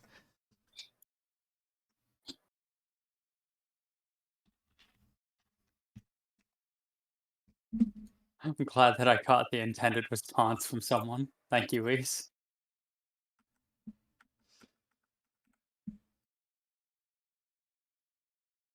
Oh yeah, Silly Pickles would have said, might be worth taking a pickaxe or shovel with us, but I can't carry one. True. Oh, true, actually. So Dolce will go back. She will, whoops, clip through that wall accidentally. Off in the distance, you can see the room that you came through earlier with all of the many pillows in it. I'm not sure how you, of all people, Dolce should absolutely not be able to see that from this distance, but it's easier for me to pretend that her eyes function. Yeah. Oh, Dolce is here. She'll pick up a pickaxe, not the one wedged into that guy's brain. She'll pick up one of the other pickaxes and one of the other shovels. Hey, we looped around, and we haven't died yet. What? We looped around? Huh. According to my mental map. Maybe the death is further on in the other direction, though. Well, no, maybe the death was this collapsed tunnel. I don't know. Maybe the death was the friends we made along the way. Well, did you want to... Should we go back to the pentagram and save? Just kidding. Do you want to go back down through the tunnel and keep going east? Or do you want to... Yeah, sure. Okay. Dolce. Go back to the pentagram and save. That wouldn't even do anything here. I know, it doesn't do anything. No, Actually, I guess Silly Pickles would be able to heal. I'm not gonna let you guys just constantly long rest though. Oh no, I didn't think a long rest out of it. I just like normally if you're like playing a dungeon delver, right, and then it's like, oh, that's the place you respawn, so theoretically it's the place where you save, but that's not how it works here. Yeah, mechanically, the way I did initially conceptualize it was a save point. So, all right, don't go back to the tunnel. Okay. And if we're going for real completion, we could go in that other door that we didn't go in, to the south of all the goblins. I forget, was there a problem with this door? What, this one? The double doors? No. I just didn't want to open it with an earshot of other people. Sense. Gotcha. Anyway.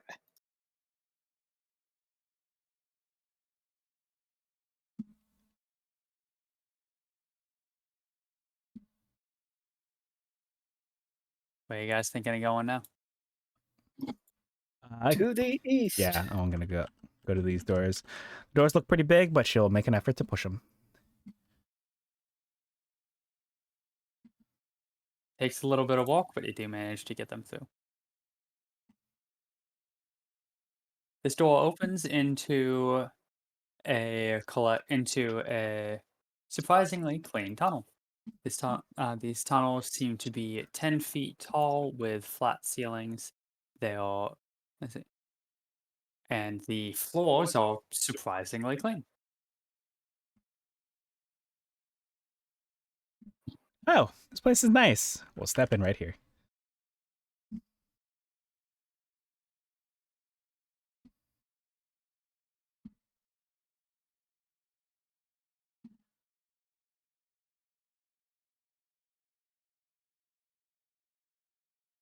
Oh, wait. Give me a moment. I do a little bit of reading.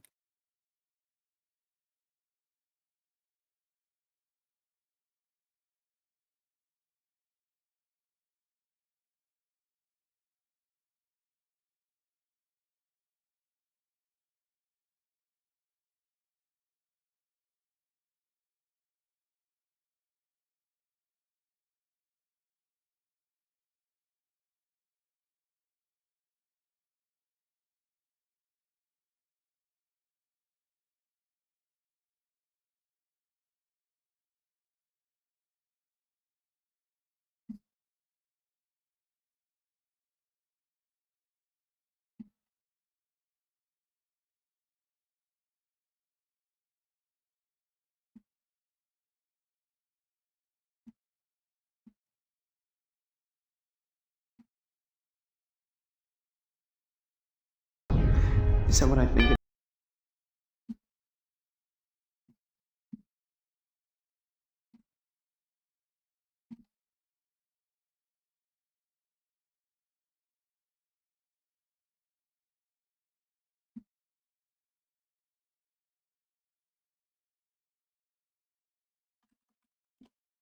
Oh, wait. So, thank you for your patience. Mm. You open into a hallway that splits into two paths, one going south and one going east.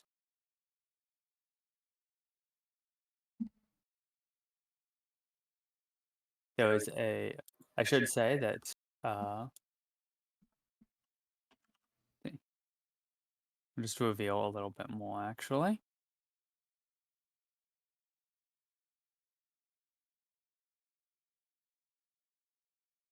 The hallway to the south is well lit, though I can't say the same for the one to the east. Hmm. All right, Silly Pickles, what do you think? Eeny, meeny, south. All right. Well, we'll begin. Seeing that it's more lit, she'll enjoy going south.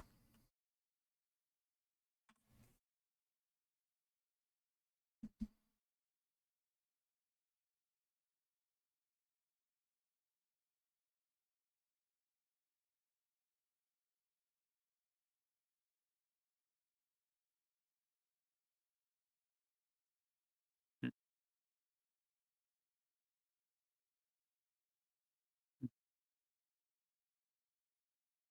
Lost my place in my book. All right, because you have a physical book, right? No. Oh, okay, never mind.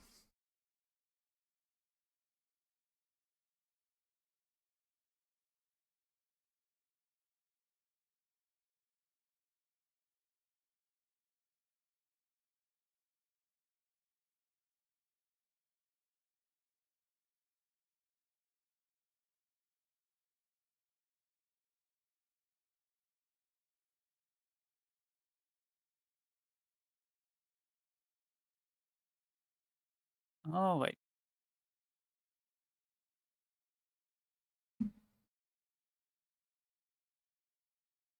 This hallway is well lit all the way down both directions. by floating candles in little niches in the Oh, cute. walls.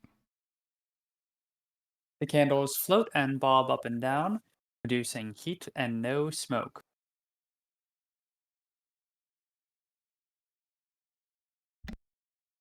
Oh wow, more options. There is wax dripping down the sides of the candles, though it never seems to fall. Well, And the floors and walls and ceiling of this hallway are all incredibly clean, free of dust. Well, this is suspicious.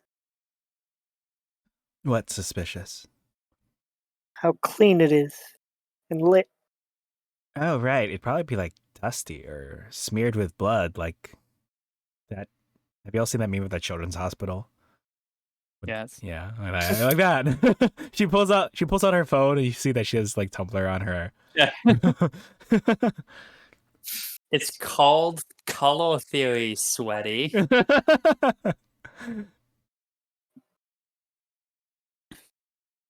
Dolce nods. It does Don't seem worry, rather silly clean. pickles. It's just the unionized janitors.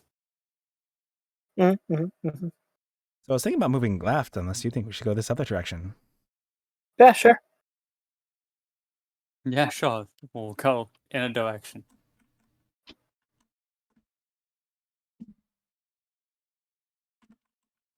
Listen to the right song, right? Yes, okay. Oh no! Oh no, that's actually got a door. I didn't even notice that at first. Okay, cool. I was about to reveal something that you're not supposed to see yet. Specifically, the other side of that door. Dolce will gauge the hallway to her south before she decides to open this door. It's a hallway. It's a hallway Got the indeed. same dimensions as this one, and it is just as miraculously clean. You know what? She'll open this door carefully. Open the door to the north Oh, carefully. yes. Sorry. Okay. Yeah, to your north.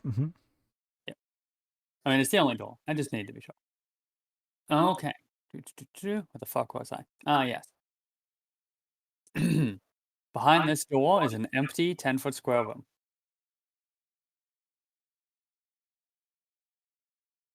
I hope it was everything that you've ever dreamed of. Yep. Most exciting room in this dungeon. I don't trust him. I don't either, but I don't know what to do. Face through the wall. Oh.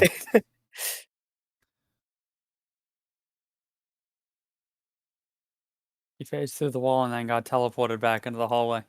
Really? As if nothing ever happened. Ah, I see. Guys, the DM's cheating. What?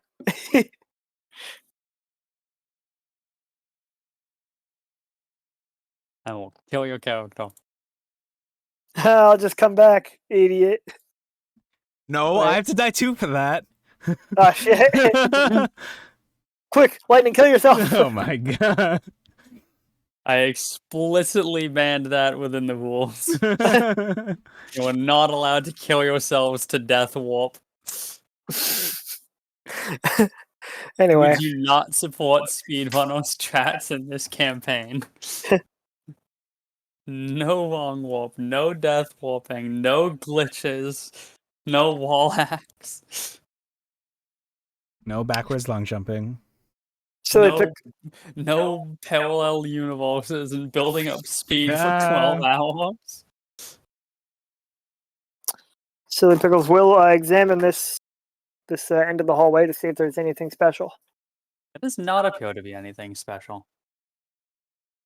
Dolce will close this door and then open it again and see if it's changed.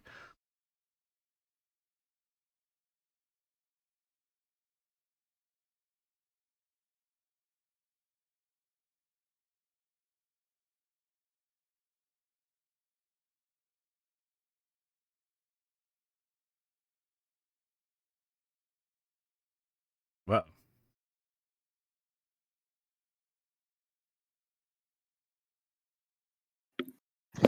Whoa. Ah. Wait.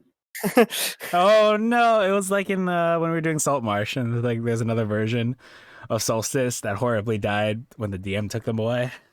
Yep. Okay. Well, You open the door, and for a split second, it seems like you see another version of yourself opening the door from the other side, and then she disappears just as quickly as you open it. not gonna think about that too much. Dolce will just turn around and march down this hall.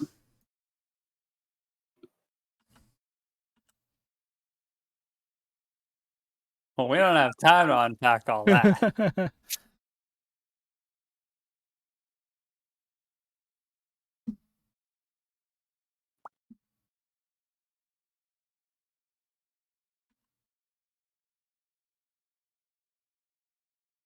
Oh, thank you. Excellent. What's your passive perception exactly? Lower than Silly Pickles, that's for sure. I'm gonna take a look. 14. Oh, thank you so much. Oh, good. You found something good. Ooh! Ah! See? The classics! There's an unnaturally suspended skeleton floating floating in space in front of you.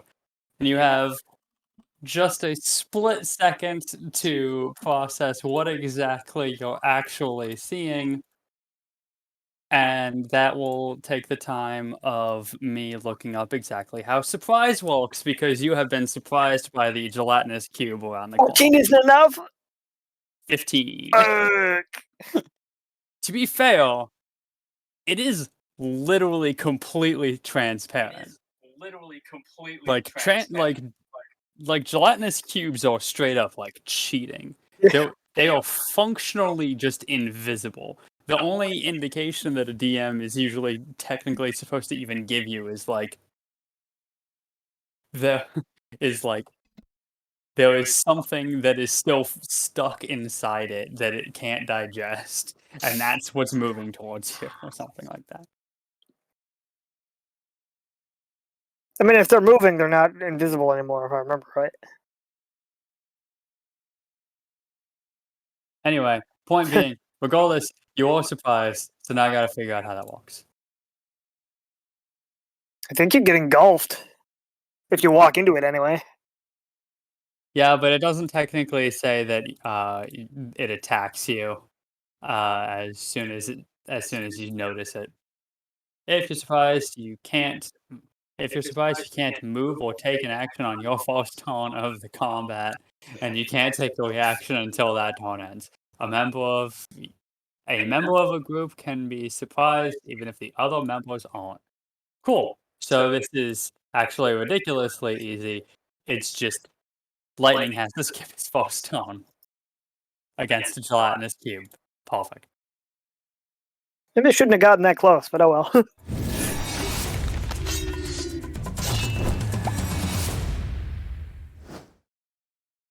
How the fuck do I fight a gelatinous cube? Carefully.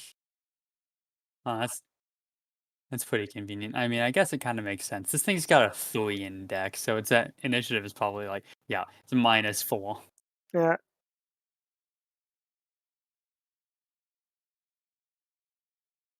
Okay, well. Even when the cube is in plain sight, it takes a successful DC 15 perception check to spot a cube that has neither moved nor attacked. A creature that tries to enter the cube's space while unaware of the cube is surprised by the cube. Anyway, Silly Pickles, you're up.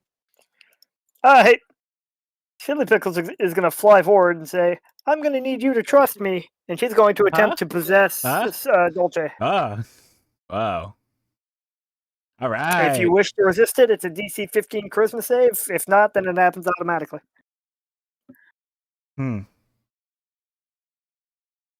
I am not opposed. Okay.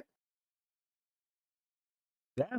Well, if Have you fun allow in it, then. Yeah. So Pickles will enter your being. You hear a voice because you can telepathically speak to me, right? Yep. Okay, you hear a voice saying, "What? Who are you?" Oh dear God. What? Who are you? Uh, I'm Dolce. You don't sound like Dolce. What do you mean I don't? Does it sound like Dolce? Yes. Okay. Hmm. Anyway, she's gonna Well, we use don't have her time to action. unpack all of that. She's gonna use her action to cause Dolce to dash.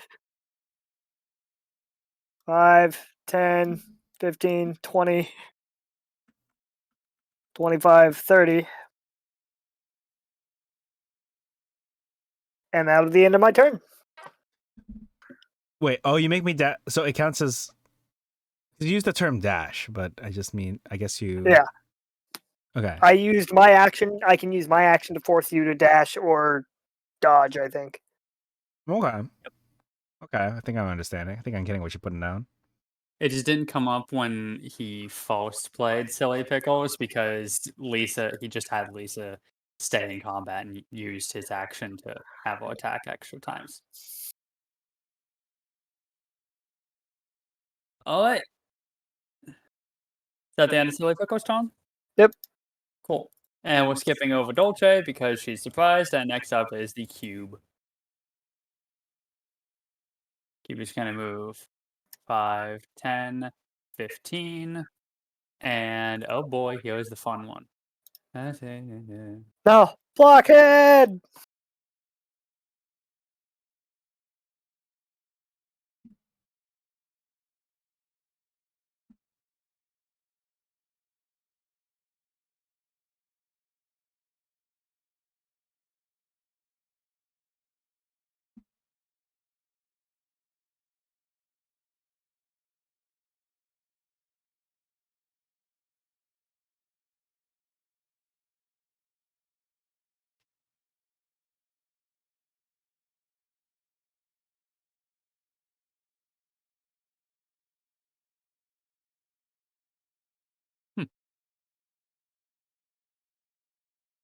Nifty.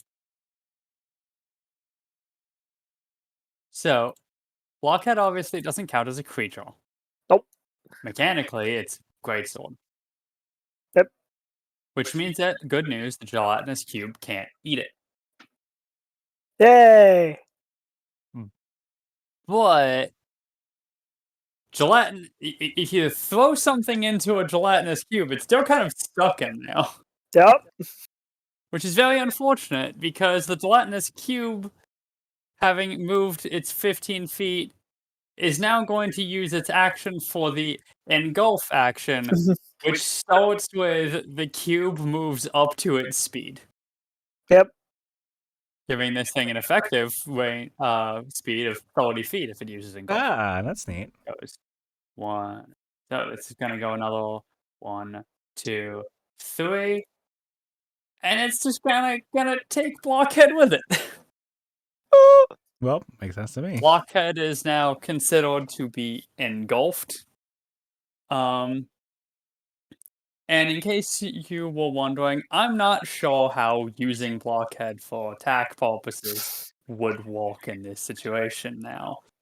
But the good news is it still isn't taking damage, at least. My attack does have rules for yanking items out of creatures' grasp, so you could use that. Perfect. Thank God.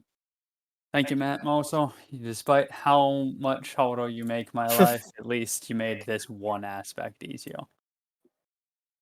Congratulations, Matt. You live for now. Silly Pickles, you're up. Alright, at the beginning of her turn, she will depossess Dolce now that she's hopefully has her bearings and can move on her own. Just not gonna address the second Dolce in her mind. That's for later. We're gonna put that in the later time. Alright. She's gonna use her action to try and yank Blockhead out of the gelatinous cube. Let's see how this works. If the target is currently held by another creature, they must make a strength saving throw. If they fail, they drop the object and you can move it 15 feet. So if you want to use those rules in this case, that would make sense. Yeah, that works. So, what's the DC for it then? I assume it's my aspect DC, so 15. Well, it failed. Sweet. Like it's Very unfortunate. Like a 2 and then a 20. I guess I can yank it here. You can't get up to 15 feet, so you just have it wait. slam right into Silly Pickle's face. No, it's gonna move toward us, so maybe I should yank it in the other direction. Does it specify? Does it specify you have to yank it towards yourself, or did it just say? No, I can move in any direction. You're all bound by the issue of it still only has an effective 30-foot range. Yep. No, let me just post the rules.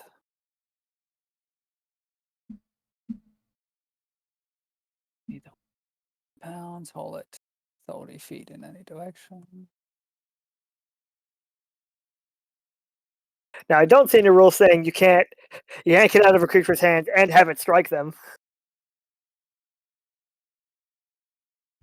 Considering the fact that it does, I think we have covered this, and I am pretty confident that the intent is that yanking it out of their hand and having it attack them are intended to be separate things. That sounds familiar.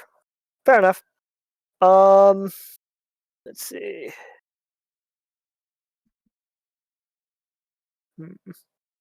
Yeah, well, in that case, she will just then move 5, 10, 15. Wait a minute.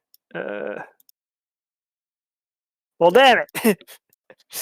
Yeah, and that's the risk. I freed Blockhead, but at what cost?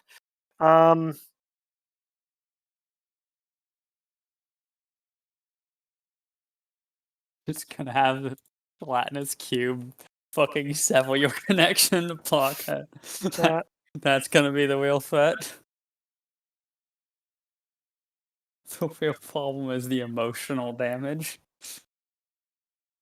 Emotional damage. That was my nickname in high school. Ah. I'll move back here. All the way back there. How far can you be from the cube before all 150. time and space is broken? Oh, okay. If it gets 155 or more feet away from Blockhead, I have to walk over to his computer and delete his character sheet and kick him out of the campaign.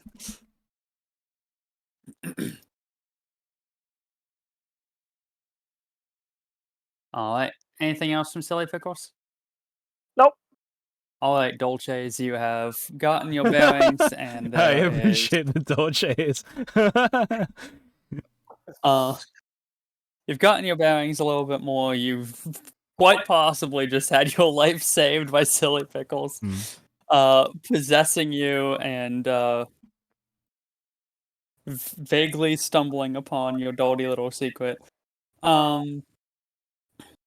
But regardless, now that you have the opportunity to like really sit and think, there was a gelatinous cube that is bearing down on you guys. So what do you do? All right, so the fact that it's just a skeleton in this cube means that when it stops, like, you know, to, I don't know, catch its breath or every 6 seconds, you know, as part of the round situation, like, basically because it turns invisible, it just looks like a skeleton is chasing me down the hall, kind of like that meme where that dude is hovering and chasing some other kid down the hall. So that's the situation right now. Exactly. I see Silly Pickles going that way, so I assume we're running, even though there's that block there, so I'm just gonna go 5. 10, 15, 20, 25, 30, and 5, 10, 15, 5, 10. I will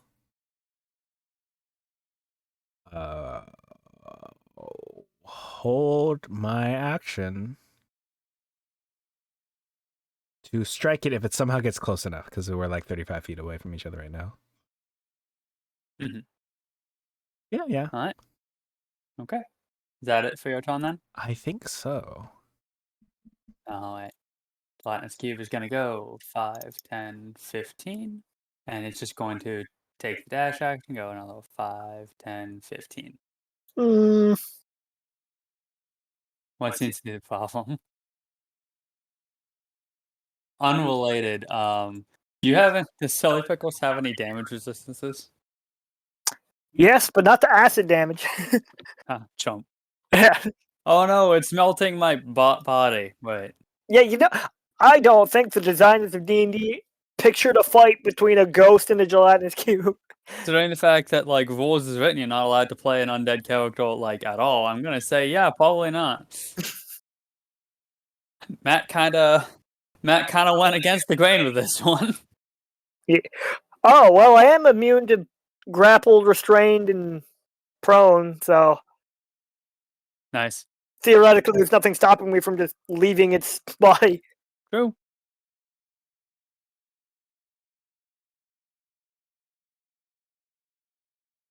You also don't need to breathe, I assume, so you don't have to worry about the suffocation aspect either. Just play a ghost character for any campaign. It's fine. Underwater campaign, space campaign, Space. volcano campaign. Ooh, volcano sounds exciting. Anyway, Silly Pickles, you up. You got this. I believe in you.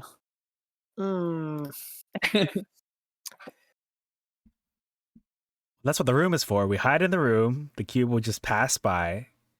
Totally not trap us in that room for all eternity.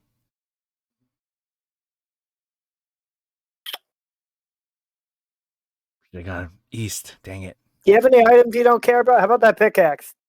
Sure. I mean, there's two more where we came from. Is Silly Pickles insinuating that Yeah, Dolce probably tried to fight can't with even a follow us through the pickaxe? tunnel. No.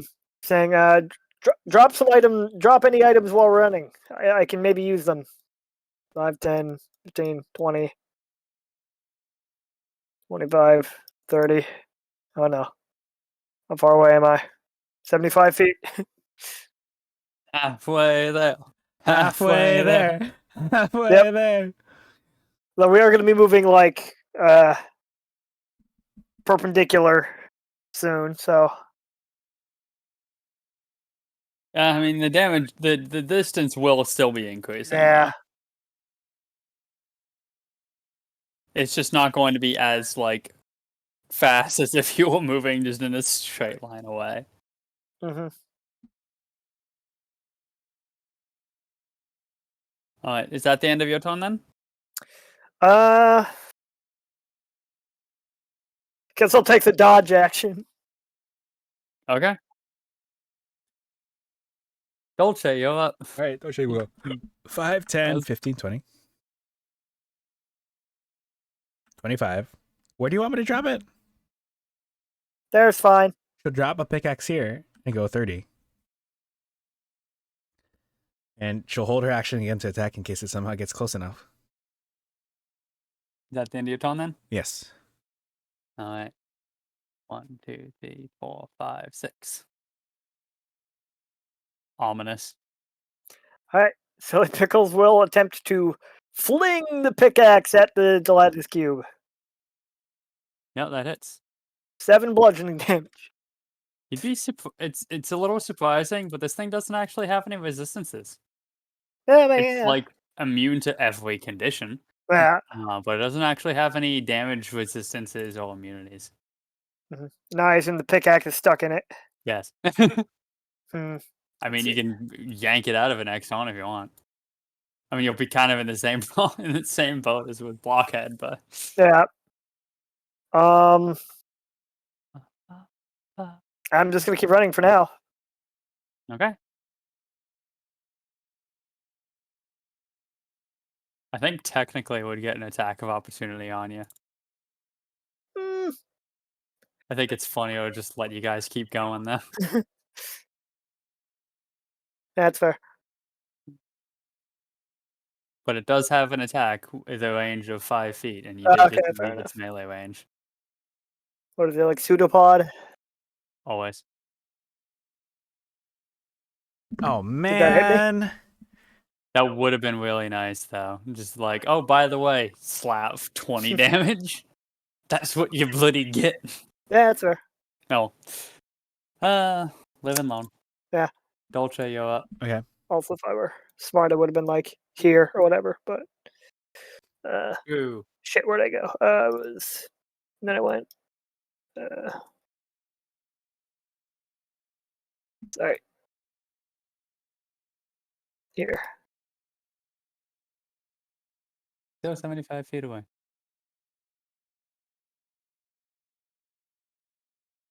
The good news is it moves slower around corners than we do. True.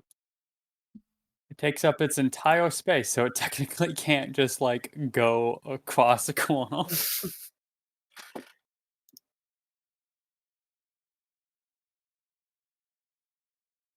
And yeah, also it's large, which causes all kinds of extra problems. Did the pickaxe that was flung at it look like it visibly took damage from interacting with the cube? No. Gelatinous cube is a fun one. It can technically only deal damage to creatures. Okay.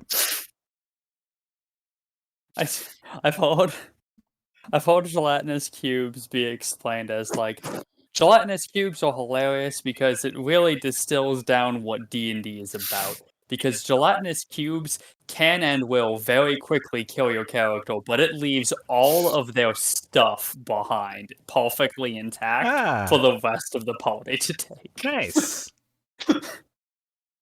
Like, oh, you got those fancy boots that you like so much? Well, that gelatinous cube will kill you and leave the boots behind for your entire party. Amazing. Like, oh, or for your next character. If you want to get rid of magic items, that's what the other oozes are for. All right. Does it? Can we just leave? Actually, I see there's another pathway that way. Unless there's You a could wait. theoretically just leave that. You could theoretically just leave, actually. Oh wait, we can't because Silly Pickles has the thing we're trying to get to. I completely. I don't think you have that much option to get to it, but I mean, I can think of something. All right. Well, just to be clear, are we trying to fight this thing? Are you just trying to like? I'm trying to run and fight. Okay, run and fight. Run and fight. All right, that's all I needed to hear. All right. Dolce. So it's a shame that we don't have any like casters or something in the book. Right? Looks at Dolce. Did I even give her a not? I don't think I even gave her a non-utility cantrip. All right. Dolce will activate one of her sword arts online. Sorry, killing arts. Killing all online. She will activate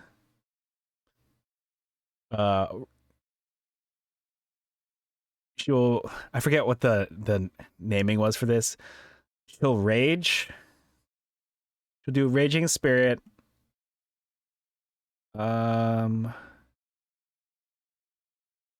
It's yeah, okay. I assume it's immune to the prone condition. Yes. Oh, does it? Can I ask what else is inside of it other than the skeleton? There's a pickaxe in there. Ah, I will use Crescent Stance. Present of the attack as a creature, the target must make a dexterity saving throw on a failed save. The target drops one object of your choice that is holding. Okay. And most importantly, I will use Thrust Style so that I can reach from here. A good call. All right, let me write this down again for my own benefit. So raging.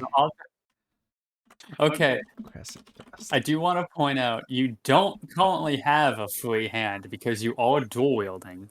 Oh, does it need? So it does specifically say that you can catch it if you have a free hand. Oh, If you don't have a free hand, the object lands at the creature's feet specifically, it's gonna grab it again. You know what? which means that it will just get engulfed So again. that's okay because even though I would ask you if I could take a free action to stow my offhand weapon, the problem is I don't think I can reach.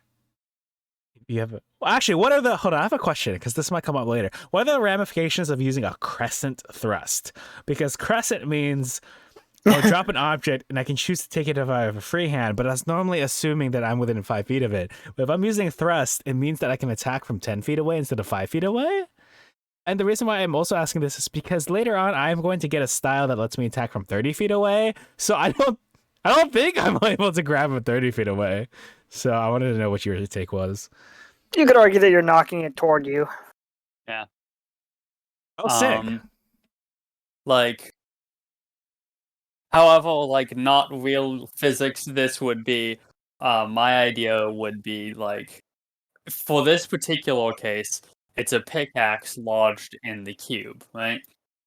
You could argue that you are very forcefully stabbing into the cube at a very specific point that like hits the bottom of the handle of the pickaxe, Ooh. which then starts it spinning in a direction that Sick. would the thing theoretically fling it towards you. Even though, again, definitely not how physics works, Right. but I've seen far I've seen enough stupider anime. things done in like DreamWorks movies. So, like, Okay, cool. I've played enough video games to be able to come up with that idea. So like, and D&D is like just 3 steps away from being a video game anyway. So fuck Mhm. it. Okay, cool. Well, And then when you get the ability to do that from 30 feet away, we'll just pretend you got like a grappling hook or something. I oh don't yeah, care. I've been inspired by Reese saying scoop it out with the curved handle of my umbrella. Like, what if like the umbrella can extend and I can scoop, like, like scoop it up with the, not, well, flavorfully, not necessarily functionally. Mhm. All right, well, I'm gonna try to hit first, which is the most important thing. Oh, so Yeah, okay. yeah. Your last one just straight missed anyway. So All right, so yeah, I have yet to land a successful killing art.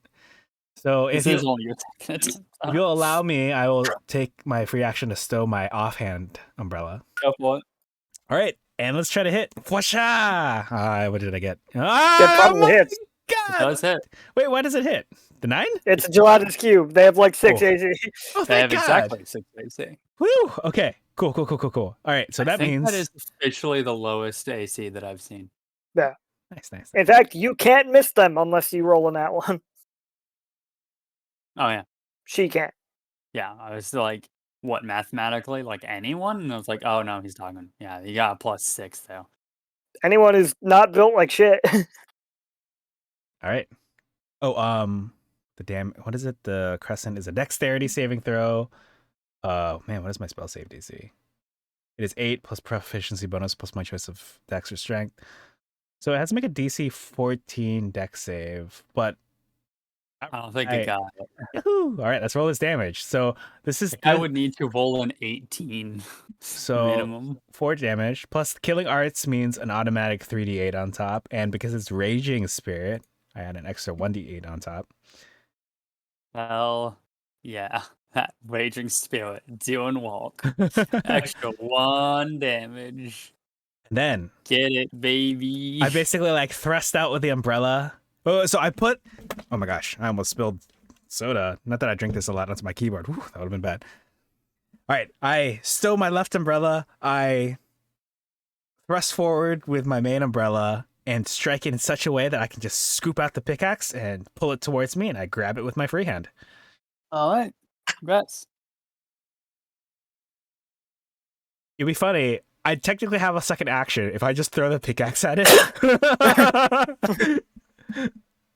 Anyway, I'm just going to not do my second attack, and I'm just going to leave. Go 5, 10, 15, 20, 25, 30. Hey, Silly Pickles, how you doing?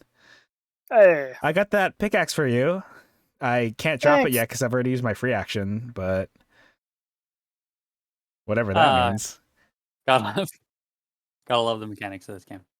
All right, well, gelatinous cubes up. It's gonna go. Actually, dropping something isn't a free interaction. It's Oh, right, but picking up is right because that's how you quote unquote switch weapons. You drop your old one, you pull out your new one.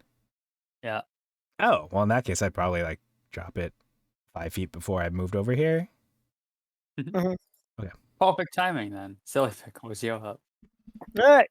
Well, I guess I'll hit it with the pickaxe. Yep, that hits. 8 bludgeoning damage. Woohoo! Now you just have to go through that whole song and dance one more time until Dolce is out of killing hearts for the day. Ah, yeah. Oh, do you get those back on a short rest? Let me check. Oh, Short rest. Where are you, Killing Pretty sure. Hearts? Regardless, he's not gonna bag it on the fight.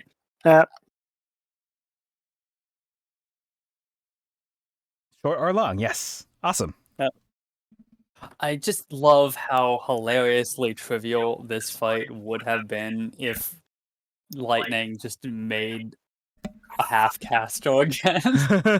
Or just Like, just make if you just kept Dolce as an Eldritch Knight, this fight would be over already. This fight never would have been a question. or if you had a crossbow. Oh, right. I do have ranged weapons. Hey, Lightning, I have a suggestion.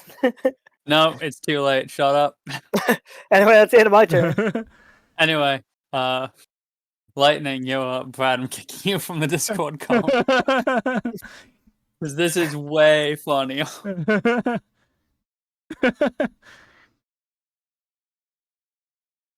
We can't just think about the mechanics anymore. We have an audience now. 15, 20, 25, 30. Oh, man, it'll be able to reach me. Oh.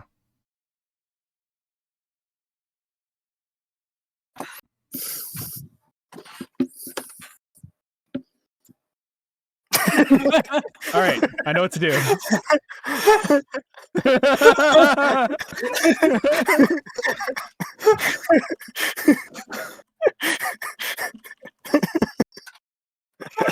I didn't know you do that.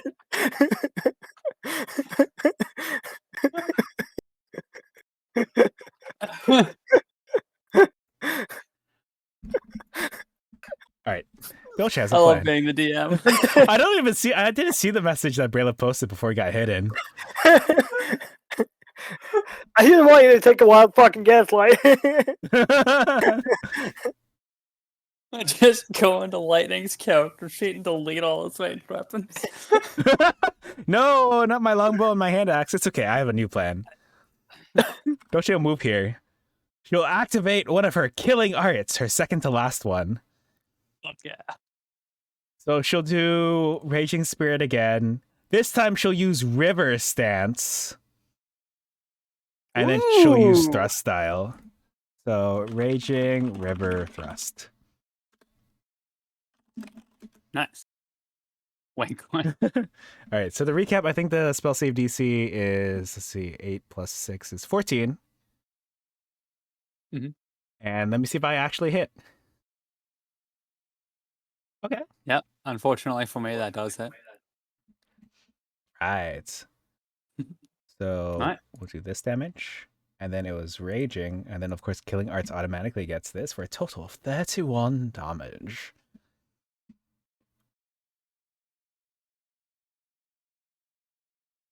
Nice. And now it's got to make a strength save, DC 15, did you say? Yeah, DC 14. Sorry. DC 14. No, it is pushed back. Woo! Yes, I would like to push it back. Just because if I didn't push it back, it would still be able to reach us after I finish my remaining movement moving up here. So 5, and then 10, 15, 20, 25, 30. I'll end my turn here. Okay. Oh, I'd like to think that I, like, when I strike it, I, like, open the umbrella to, like the gust to, like, push it. Nice. I can take it. Silly Pickles, you up? All right. That, unfortunately, you are currently unarmed, the pickaxe having been lodged again in its gelatinous cube and not retrieved. Is there anything else lying around? No. Like I said, this entire place is remarkably clean. Wait, did you say there are torches or candles? There are candles. Can I launch a candle at it? Sure. Before you launch the candle, would it be okay if I stowed my remaining umbrella? Yeah, sure. All right, thank you.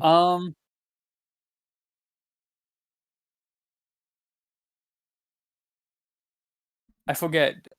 Is the damage for hold object that's based off of the thing itself, right? If it is a weapon that I'm proficient in, it deals the weapon's damage. Otherwise, it deals 1d4 plus my aspect modifier, which is Dex. Gotcha. And you did that for the whole object attack, right? Yeah, that's what that is what the hurl object is.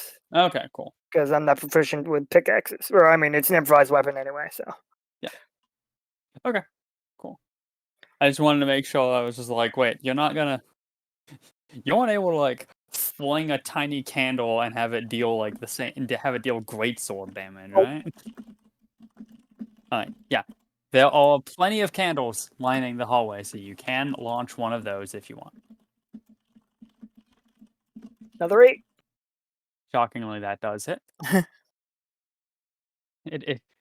You did hit the cube that takes up literally 100% of the space that it is in. Right, then 5, 10, 15, 20, 25. Technically, I guess I can do this. Well, no, because I guess I would still take 10 feet of movement. 30. Alright. And Dolce, you're up. Okay. Now that Dolce's umbrellas are both away, she will pull out a longbow. Whoa. One of her starting equipments. She'll try to strike the gelatinous cube. Does it? Not bad. All right, now I have a question. This is my first time playing a fighter with a ranged weapon. With the attack action, I can shoot again? Or do I have to load it? Okay. It's only crossbows that have That's weird... a crossbow. Okay, cool. Crossbows have the loading property, and all the loading property does is make it so that... And all the loading property does is make it so that you can't get extra attack without some bonus features. Alright, that last arrow is enough to make the cube disperse. Returning the skeleton and the pickaxe to the ground.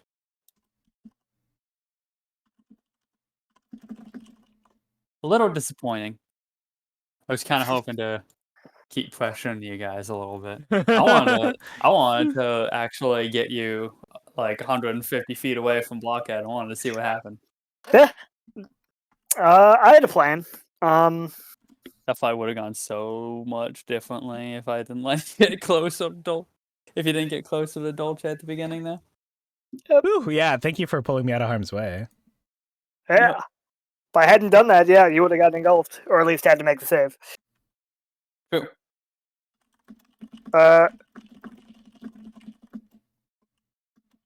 The skeleton suddenly stands up and says, "Oh, thanks for saving me, Dolce."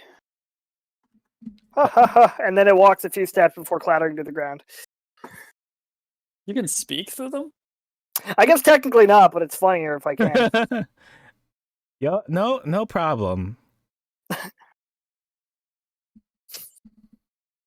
If I can't, then it just gives a thumbs up and starts walking away, and then it clatters to the ground. I think it's funnier if it can't speak. That's fair. I like that the only time where it's become like known to Dolce that Silly Pickles can possess people was when Silly Pickles possessed Hall. I did possess a bugbear. Yeah, but she doesn't seem to have like picked up on what's going on with that. Yeah, from her point of view, you disappeared. The bugbear attacked its friend a few times, which is weird, or its coworker, or its cohort. Yeah.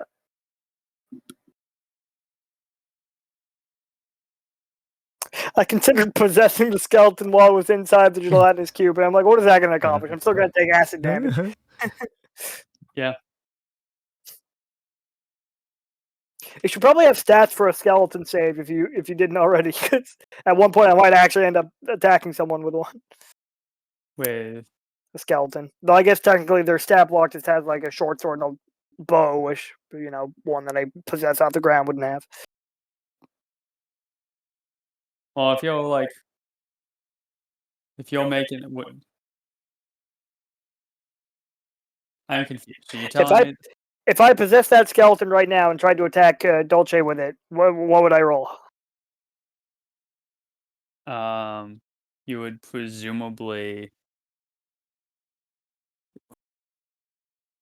don't you already have rules for possessing corpses and attacking with them? No, Braylif, it's Yeah, I way too use the early stat for the blocks of the party to start creature. attacking each other. That comes on floor 2.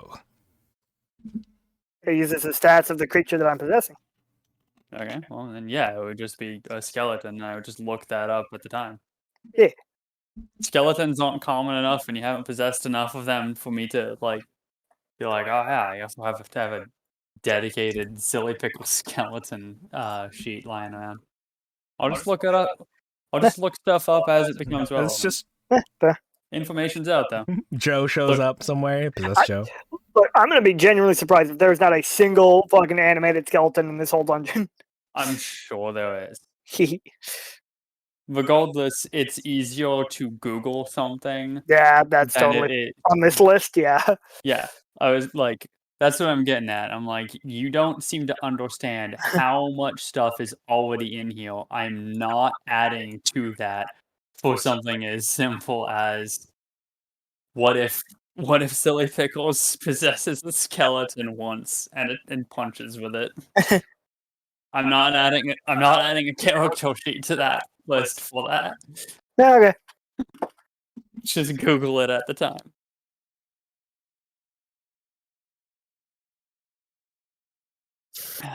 Anyway, so the gelatinous cube does dissipate. It's a little hard to tell that it did up until the moment that the skeleton completely collides with the floor. Silly Pickles floated over to the skeleton, possessed it, animated it, and had it give Dolce a thumbs up, and then collapse again. And now you have doomed this hallway to an eternity of dirtiness. Way to go. Oh, You because it killed was the clean. janitor. Oh, that's why it was so damn clean. Ha ha ha. I Gotta should pick have up on that known. part yet? Doesn't eat the candles though. They're actually in little niches in the wall, remember? Ah. Yeah. All right, that's cute.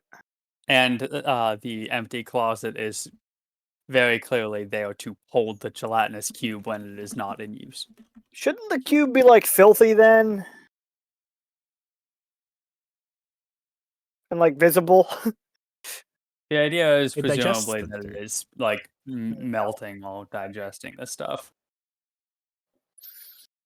Janitorial gelatinous cubes are a long established thing in D&D. It's generally that they just don't destroy your gear or your bones. Mhm.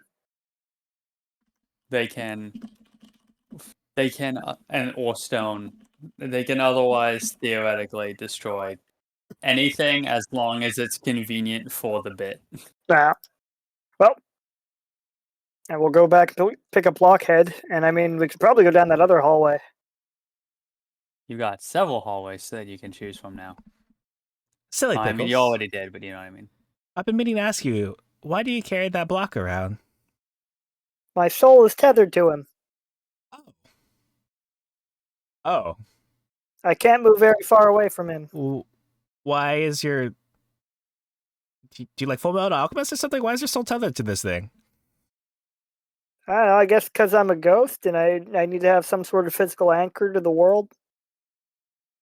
Ah, I see. And he was my best friend. What? So I guess that's why I chose him. Wait, what was Blockhead also a person? No. I mean, probably not. He's just my friend, and Blockhead gets shifted over to the smiley side. Oh, that's really cute, actually. Very wholesome. I like that your soul's tethered to it because it gives me vibes of Alphonse Elric from Fullmetal Alchemist, and then of course Dolce right now is similar to Greed Ling from Fullmetal Alchemist Brotherhood specifically. Man. Yeah, about that. Anyway, Dolce's like, all right, well, traversing the dungeon we go. Wait, do you want to go So down? do you want to go down this way or Yeah, back the other way? we can go down this way. So when I pulled you out of harm's way there, I wasn't the only one in there. Oh? Yeah, there was someone else inside you. Wait, so you possessed me, right? I was kind of out of it for a little while, and then like I snapped to and I saw the gelatinous cube before me. Yeah, I possessed you so I could help you run away. Oh, can you like what else can you do while you possess me? I could make you attack someone. Okay. I Wait. could make you run, and I mean, for now, that's about it. Oh. Oh, like let me do lots jumping jacks? Kill someone? I don't have super fine motor control with it right now, but Oh. yeah, maybe. Oh yeah, so the super fine motor control, all you have to do is wait. Yeah, so that's pretty cool. That's pretty cool what you could do. So are you already possessed by something? No. That's absurd.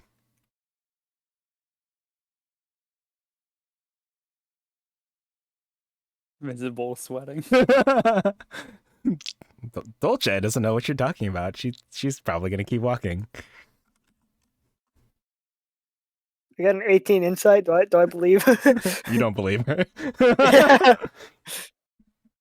Okay, if you don't want to talk about it. That's a 4-2's. Like it's like Fire Emblem. You have your support conversations. That was the C support conversation. Yeah, exactly. Yeah, C. You'll unlock the B one shortly. Does this game have S rank? Only time will Are tell. you trying to have our OCs marry Smooch? One of the requirements to get the B rank is you have to both die once and respawn. Ooh, that's interesting. I have literally gone to hell and back with you. Oh, that's really cute, actually. Is it?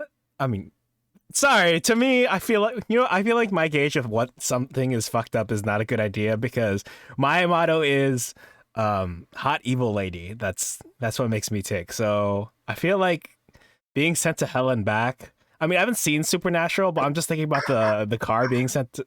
I'm just thinking about the Supernatural memes right now that came on Tumblr like a few years ago. You okay over there? Yeah, just a funny clip. The hallway branches into two more hallway options. One going east and one going west. Oh, we don't need the gelatinous cube stab lock up anymore. Well, the one to the east, Dolce can't see very well from this distance, but there does seem to be something interesting over there. Perhaps it'll catch her attention and she'll move that way.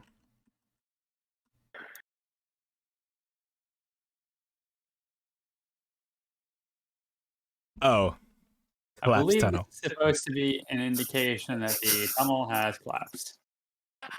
Well, It does not show up. It does not show up. Oh, yep, there it is on the dungeon key. That indicates rubble. That's all I got for you, though. okay. Rubble's never stopped me.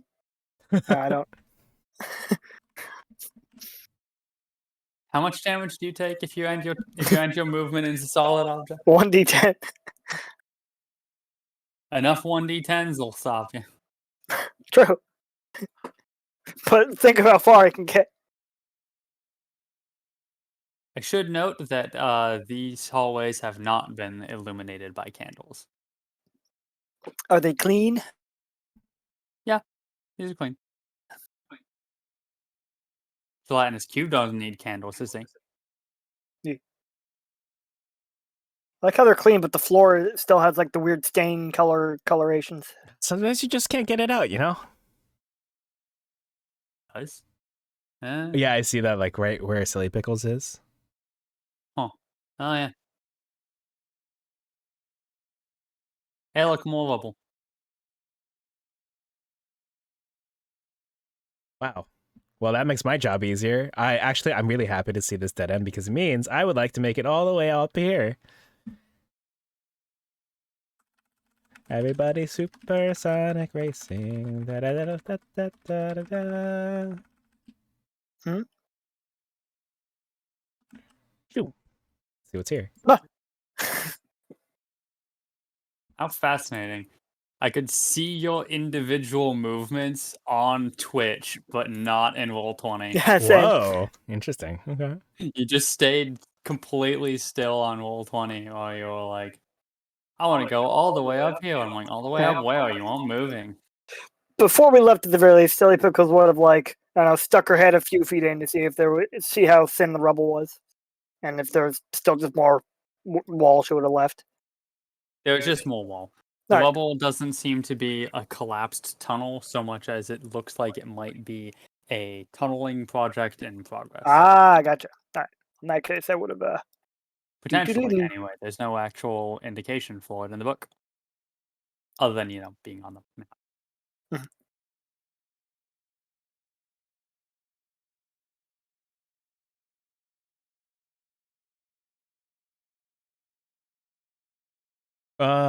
Here. After this corner, can you take the lead since you have the higher passive perception for a bit? Yeah, and I'm also probably like less likely to be hurt by certain traps. Huh.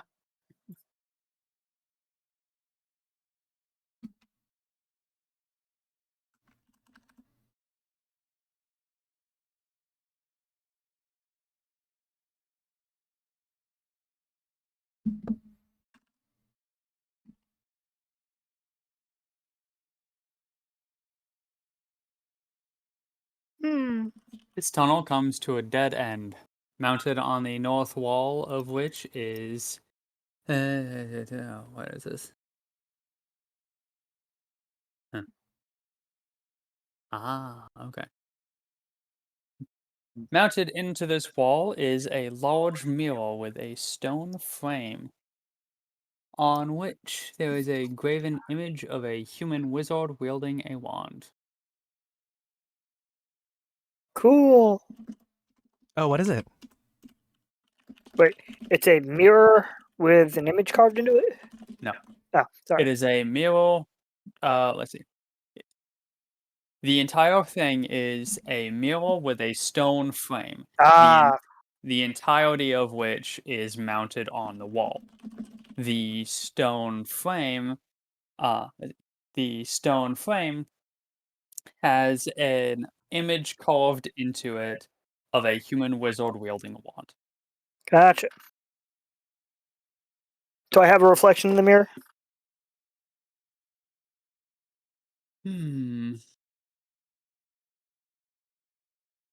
I believe the answer is yes, but give me a sec.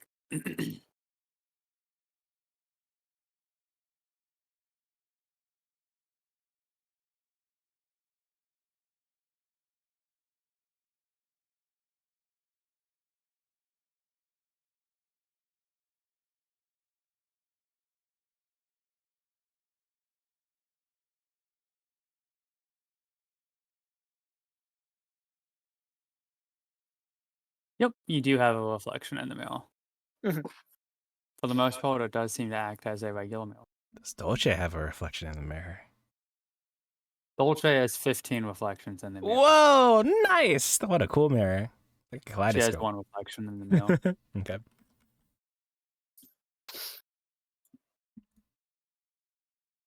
Silly Pickles will pass her head through the mirror, see if there's anything on the other side.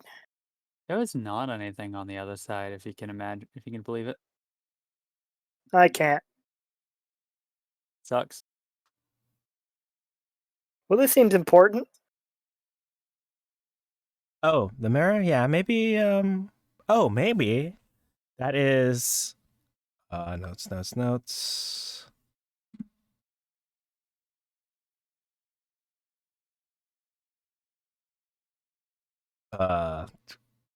What's the man mage's name again? Alistair Blackcloak. I could have sworn I wrote that down. Alistair Blackcloak. All right. Dolce will muse, maybe that's Alistair Blackcloak, because he made this place and he likes to have mirrors with his image on it. Hmm.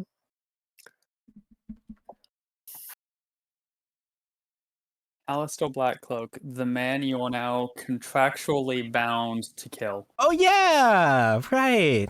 We gotta find this dude and kill him. Or our shadowy benefactor from hell. All right, totally Well, if it's non-suspicious benefactor. Well, if it's Alistair's, would it be some slight to him in some way if we broke it? I think it would be.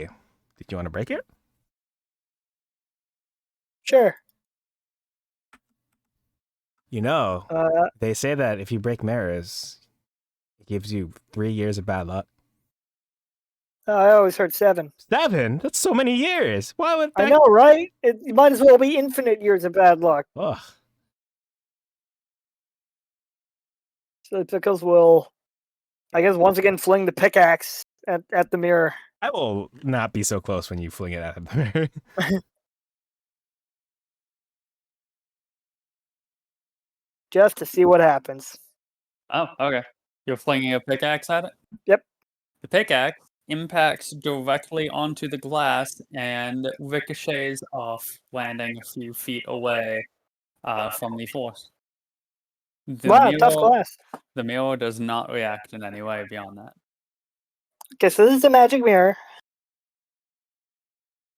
Something like that. Interesting.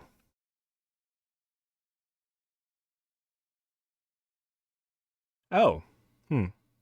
Dolce will try to step through the mirror. Dolce walks into a mirror and gets a face full of glass. Damn. The good news is the glass does not shatter, embedding itself in you. Phew. All right, Dolce So will you clean walk up. away largely scot-free, the only damage being to your ego having walked into a pane of glass. No, you see, I can move through things because I'm a ghost, but you're not. Dolce just keeps walking. Aggressively ignoring you. Well, this series of hallways was a big old nothing. Or was it? I mean, it probably wasn't, but I assume this dungeon doesn't have that many hallways that have absolutely no purpose. We're just missing stuff. I mean, to be fair, a combat encounter is not no purpose. I mean, yeah, you're right. All right, east. I thought you said west. Mm-hmm.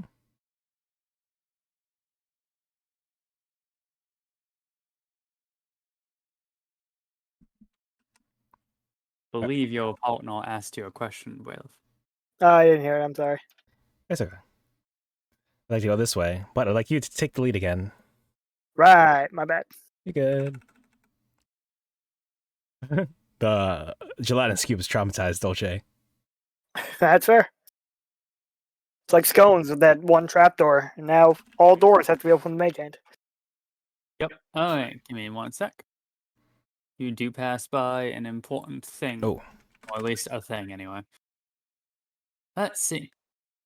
Carved into the back wall of this alcove is a shadowy niche containing a bas-relief sculpture of a nude, heavy-set man playing a harp. Does he have a head? Yes. Lying on the floor lying on the floor of the alcove is a broken half of a 10-foot pole.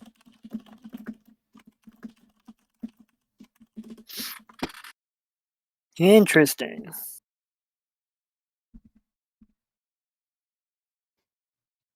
Wait, playing the harp. Does the harp I assume isn't playable, right? It's just like a representation. It's just part of a statue. Yeah, okay. So a broken 10-foot pole. Does that mean there's 2 5-foot poles here? No, there is 1 5-foot pole here. Gotcha. There's one half of the broken 10-foot pole. That could be useful.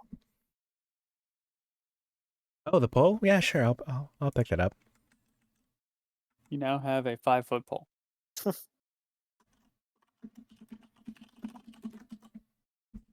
Yeah, back Try when. poking the statue. Oh, Hmm? okay. Dolce will poke the statue with an umbrella or with a pole. With the pole. She turns to stone and dies. Well, fair enough. Well, a new character, I guess. No.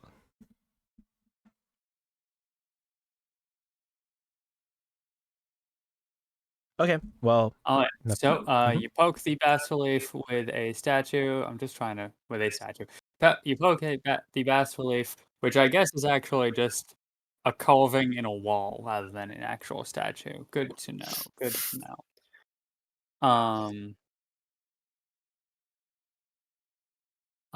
So you poke the bas relief with the 5-foot pole.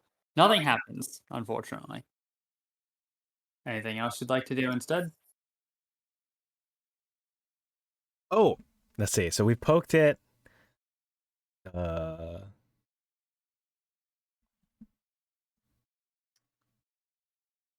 nude man playing a harp. Nude, heavyset man. Hmm. Honestly, I don't know. We touched the pole to the statue, and that's fallen in the things of basically rub something against the available surface. I think I'm good. I might just turn the corner. I can think of anything. I agree.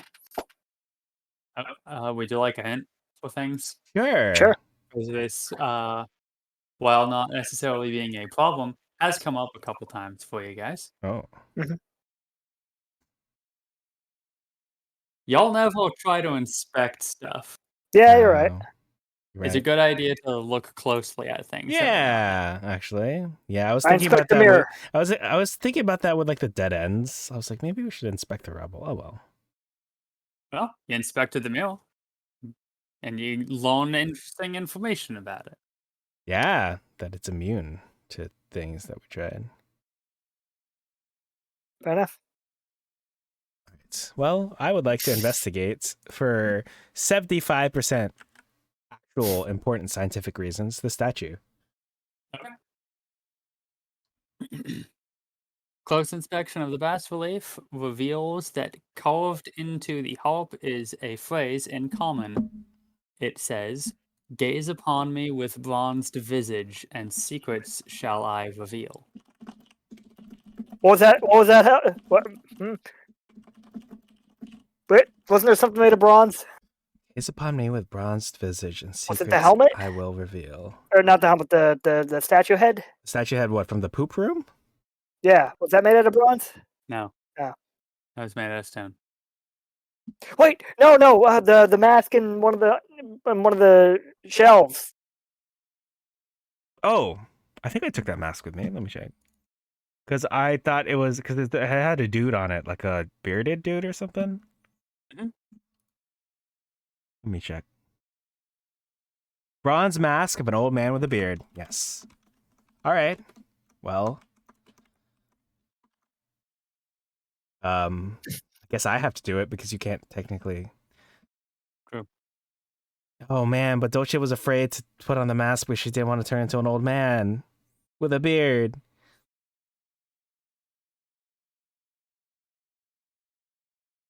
Well, sure is a shame. Gaze upon me with bronzed visage and secrets I will reveal, and I'm not very bronzed or tan. Oh well.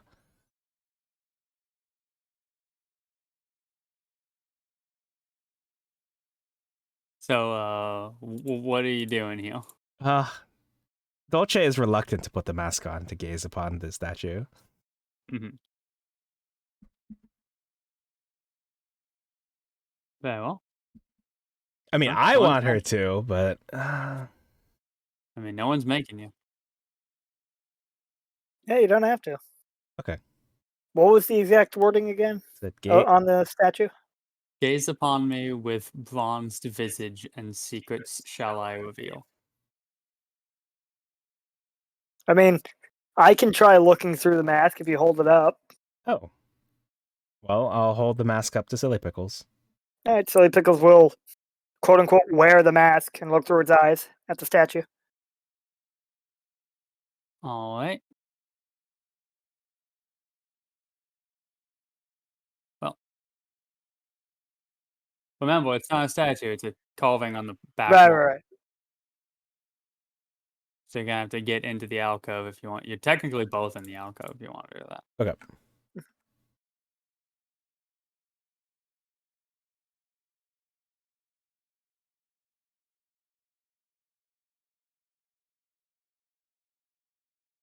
Well,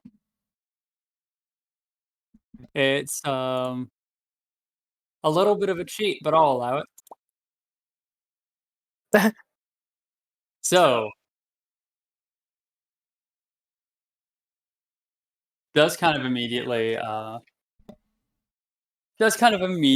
raise some important questions about how you're getting back, but Uh-oh. Silly Pickles Uh-oh. disappears along with the mask. Oh, no. Woo! And that is currently all that Dulce is able to say of this. Is Blockhead still there? Blockhead is still there. Uh-oh. What is? And Silly Pickles, Yes. you are transported to a 30-foot square room with the following features. There is an open doorway that is filled with mist. A broken half of a 10-foot pole. On one of the walls is a painting hanging upside down that bears a wooden frame with a portrait of an old man with a long with white hair and a long white beard that looks very similar to the mask. Mm-hmm.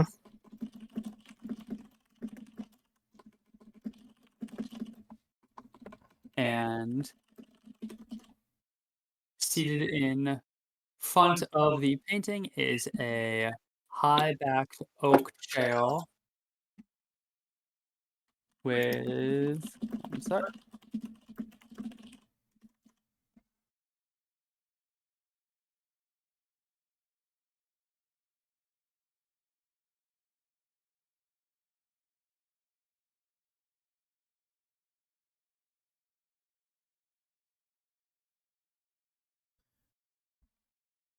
Night Race, thanks for stopping by. Night Reese. Night.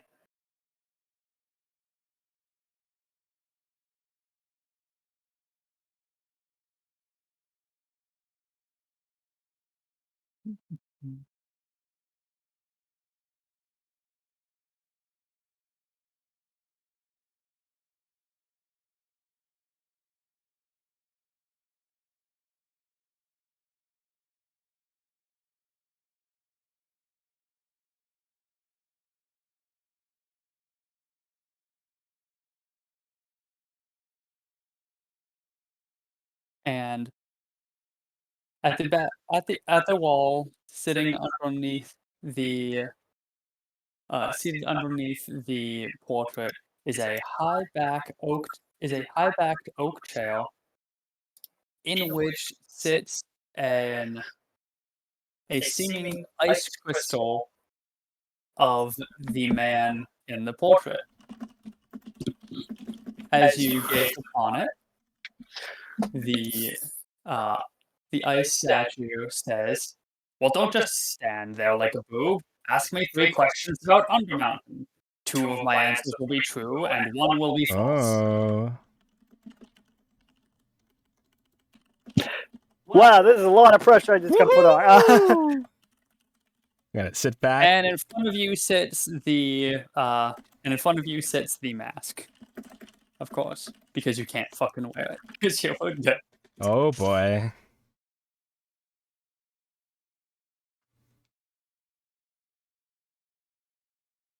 Hmm.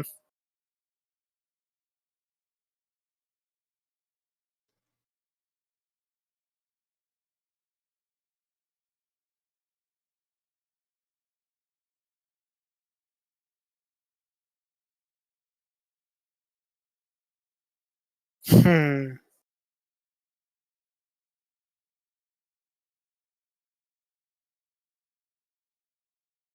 Three questions about Undermountain, which is where we are, correct? Yes. Yeah.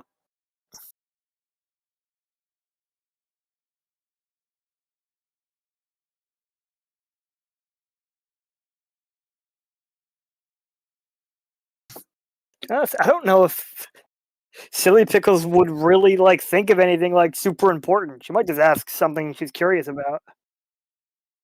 Mm-hmm.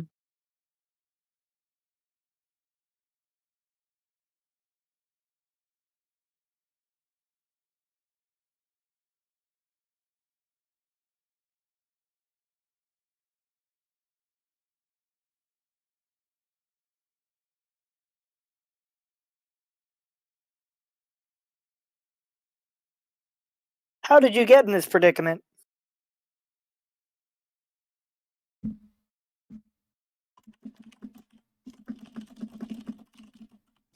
Is Silly Pickle supposed to ask all three at once, or is it like ask one, get an answer, not sure if true or false, ask second one, etc.? What do you mean? Like, the idea is that she would presumably, like, ask a question, get an answer, ask a question, get an answer, ask a question, get an answer. Yeah. Mhm.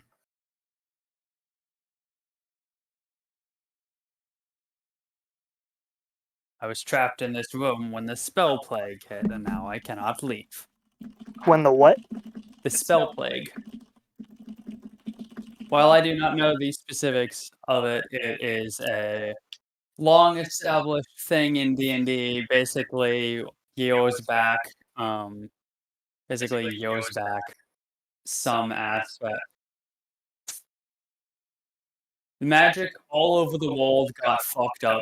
Everything went wrong, and now now all the magic works again, and all like magic users and casters and whatnot, all basically just like trying to get everything back together, but like essentially like magical creatures that got messed up and like previously established long-term magical effects got basically shut down during the spell plague, and now they're back up and running.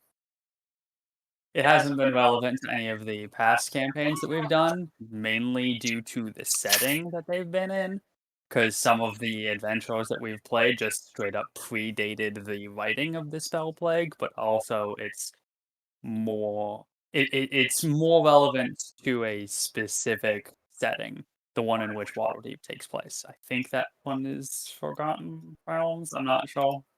I'm 100% certain. Okay, I see. It is very deeply relevant to Dungeon of the Mad Mage, though. There are several aspects of the lore that are tied to it directly, such as this. Interesting. And what was his exact answer again? He got trapped in this room when the spell plague hit, and now he cannot leave. Mm-hmm. Gotcha.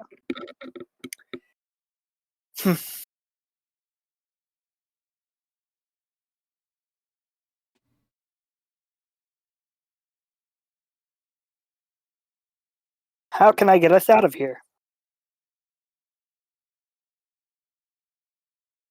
You can walk through that portal right there. He points to the misty portal. Hmm.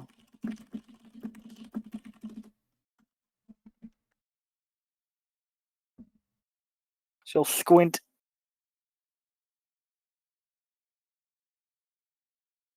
How can I get us out of here?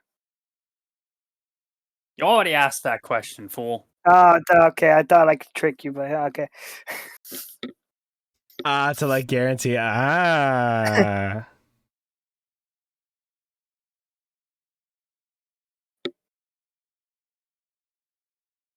Hmm.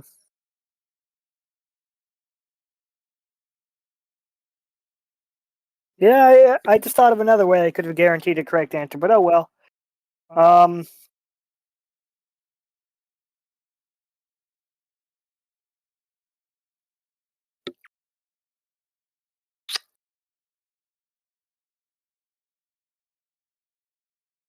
Did you say that last part in character?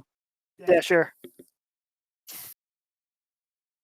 Bold of you to assume I haven't already lied. Yeah, I know.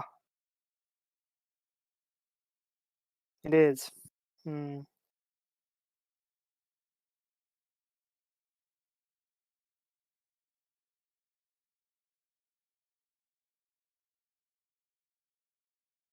How did I die? Ooh, what a good question. Not really a question of Undermountain. It's a Uh, question of Oh, your true, version of true. history. If I died in Undermountain, you could answer it. I'm not omnipotent, idiot. Oh,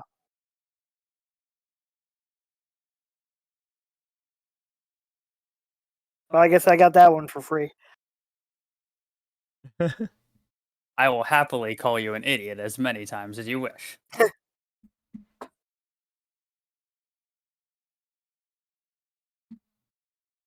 Ask me a question about Undermountain does not mean about every individual little thing that transpires within Yeah, it. well, you should have clarified. I believe it would be a reasonable assumption. Nothing about this is reasonable. Granted.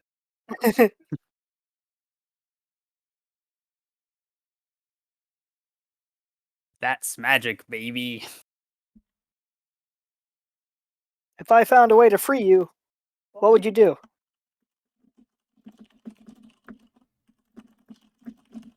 I would do this. And with that, he turns to slush. Ha! So Pickles laughs. Not bad. Pile of slush does not respond. Wait, does that mean he was telling the truth in that one? Maybe, but not I necessarily. didn't get any useful information at all. Maybe you should have thought about better questions. Yeah, I should have. Anyway, They wow, kind of fucking leave me hanging with that one, by the way. They Yeah. just like I just have to know the answers to that. yeah, I'm like, what? yeah. What if I? I'm like, excuse me? So one of them has to be correct, right? So Two of them are correct, one of them is a lie. right, I am under no obligation to tell you what was what. right, Though you can make the logical assumption that that last one was correct. right. Yeah, once I'd already asked two questions, and I'm like, oh, I could have asked something like, "What color am I?" or like, That wouldn't be a question about Undermountain. "What color is the floor here?" Ask obvious statement that I could know for sure whether it was the truth or not. Yeah, but you still only get the 3 questions, so you wouldn't learn anything. Yeah, but I could possibly guarantee which of the questions was true or false. I Not suppose. necessarily, but I suppose. Otherwise, you won't really asking big enough questions oh to yeah, really for go sure. that meta with it. Anyway, very interesting room. Anyway, um,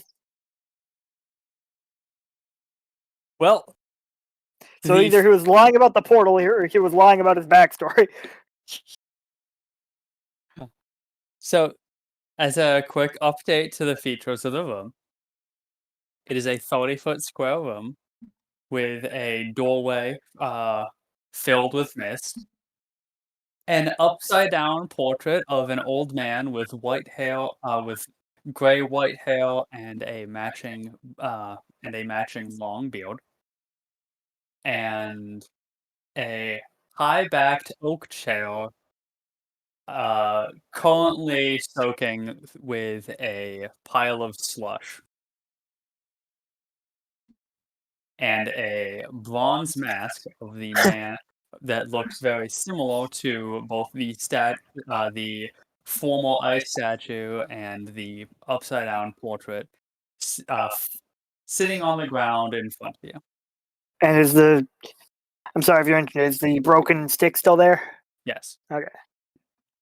I did forget about that. Thank you for mentioning that. I'm going to use Mage Hand to try and move the painting. Or portrait. Whatever it was. Portrait.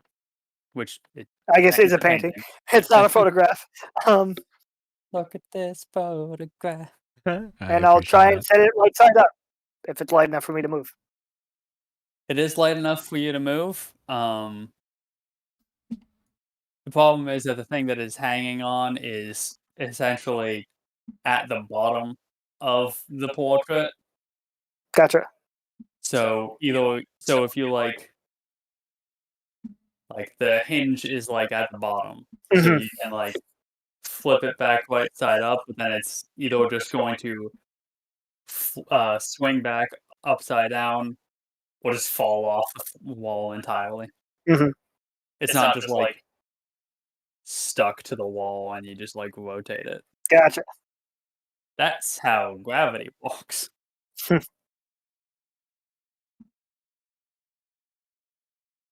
As an alternative interpretation, the wire that it's hanging from is actually at the top, and it's just inverted gravity. Mhm. But at that point, you're kind of just entering the exact same problem, but in reverse. Yeah. You'd Okay. flip it right side up, which would be like rotating it downward, and then it would just kind of like reverse gravity its way back up. Or it would just hit what would at that point be the floor. Can I just take the painting off the wall then? Yeah, sure. Is there anything behind it? Free There's a painting. wall behind it. There's a wall behind it and a single nail driven into it that was hanging the upside down gravity defying painting. Mhm.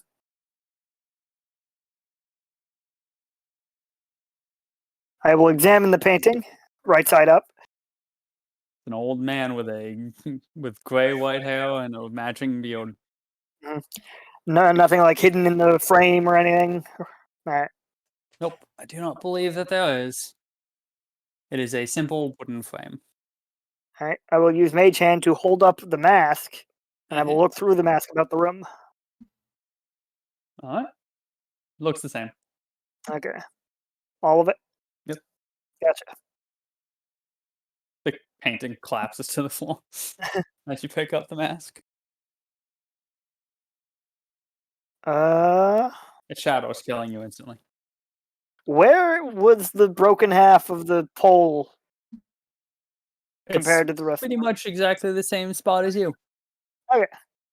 It is in fact floating. It is in fact on the floor directly below you. I see. If you had legs, it would be directly between them when you enter. Right. Trying to work out the logistics of what happened to this pole. I guess. What happened to you? Yeah, I got teleported, so I guess only half of the pole got teleported. Is it a clean cut? It's a clean cut. Okay. Yeah. It is perfectly shielded.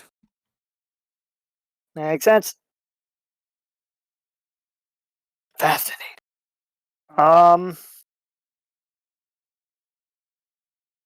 I'll investigate the throne and the slush if there's anything to investigate there. I wouldn't really call it a throne. It's just Oh yeah, just the oak chair or whatever. It's just an oak chair. It's kind of nice. It could be nicer. It might have been nicer back when it was first made, but who really knows? It's certainly not nice now. There's a pile of slush on top of it. And examining the pile of slush does reveal that this is in fact a pile of slush and not an illusion.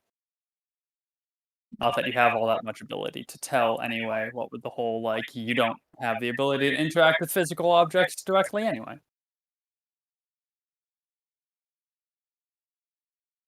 God, playing as a lost soul that's not a poltergeist seems like it would be the most frustrating D&D experience ever. You can't do anything without possessing someone.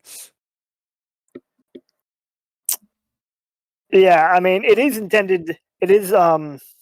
not necessarily intended to be a class that you start playing as, and that is presented as an option, but it's also like, oh, you died, so now you're a lost soul until you can figure something out. Yeah. Um, I would sooner play as like a Revenant class or something. Mhm. That'd be metal. let's see. There's the painting, the chair, the pole, and the portal. Yep. Is that everything? Yep. Okay. I guess I'll investigate the portal. It's a door. There's a Yeah. whole lot of mist in there. Fair enough. Well, just for shits and giggles, I will pick up the pole and move it through the portal. Okay. The pole disappears. Dolce, Yes. you know that broken half of a 10-foot pole that you're holding that Yep. you poked the bas relief with? Yep. Cool. Another one falls out of the falls out from nowhere in the air and bonks you on the head. Ow. After after like 3 or 4 minutes of just being like, where the fuck did Silly Pickles go? So the pickle's like, well, I have no idea if that worked or not.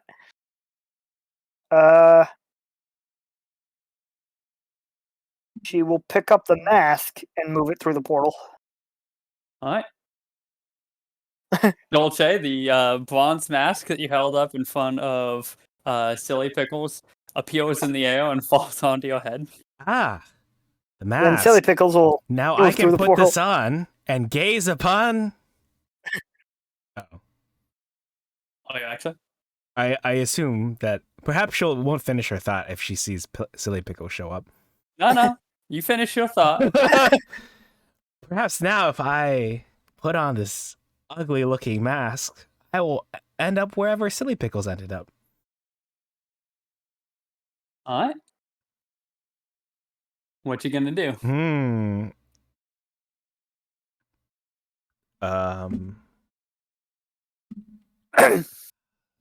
She really doesn't want to put on this mask. She'll call out for Silly Pickles. Silly Pickles! Okay.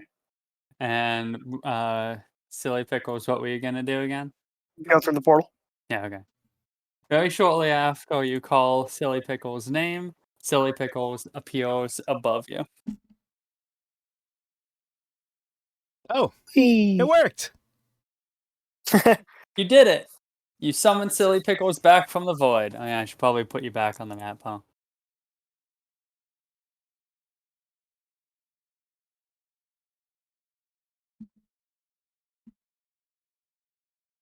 And with that, Silly Pickles has returned. Silly Pickles, you're back in the alcove from whence you came. Dolce is here. She looks mildly concerned, and also like she has a couple of very cartoonish bumps on her head.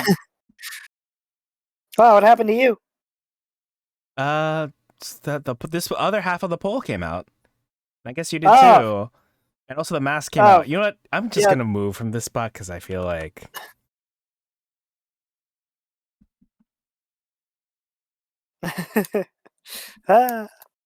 I guess Silly Pickles will just describe what she saw, what happened in there.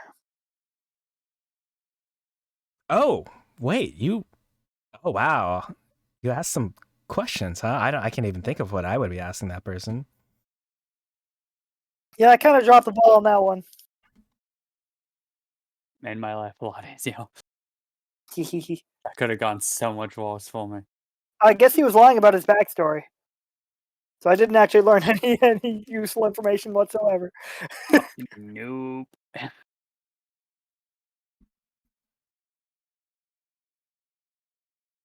Ah. Well, at least you didn't die again.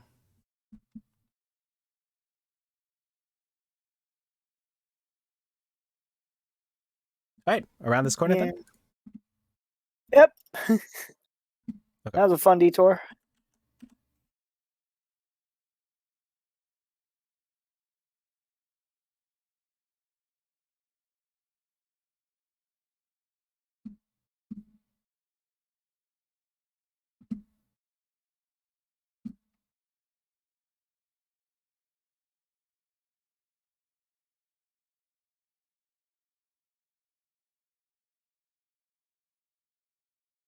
I revealed to you a door. Ooh, a door. Okay. All right. Before I open this door, I was wondering how we're all feeling.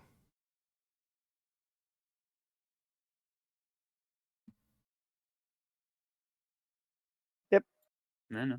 Hmm. How you feeling, Braylif? Yeah, open it. I Okay. think it's asking if Yeah. you're like, Yeah, if since you we're want after to two. keep playing or you want to take a break or you want to call it for the night because it's after 2. My bad. I can go either way. What do you think? I'll defer to the DM for this. I'd like to not go for too much longer, but I didn't know what you have planned, like pacing wise. That's easy. I didn't plan anything. Okay, I'm willing to call it here. I think you guys did a good amount for the night, cool. and I don't know. I find myself thinking in terms of like the stream and the VOD a lot right now. So I'm like, I don't know, maybe don't make something super unwieldy Okay. for other people that want to watch. Mm-hmm. All right. Yeah, I'd probably like to call it if that's cool. Fine by me. Yeah. Let me double check my schedule. I think it should be good for next Wednesday for this. And then, of course, this coming Friday for Radiant Citadel. And it's just the 17th, of course, I'll be out. Yep. Mhm. But after that, should be good for some time. Yay. Yeah. Okay. Cool. Well, in that case, if there's anyone still around, thank you for sticking around. GG, I enjoyed the session. Yeah, this is a lot of fun. Glad you guys had a good time. Yeah, I'm gonna rate us into. I paid attention to streamers this time. Mhm. We're going to this person. Oh, I wrote the wrong thing. Oh my gosh, I almost wrote that in the wrong chat, in their chat. Woohoo. So this person, they are streaming in Foundry actually. They seem to have a good setup out of all the people who are looking, so I'll just take us there. All right. Yeah, I'll finish up the stream. Bye.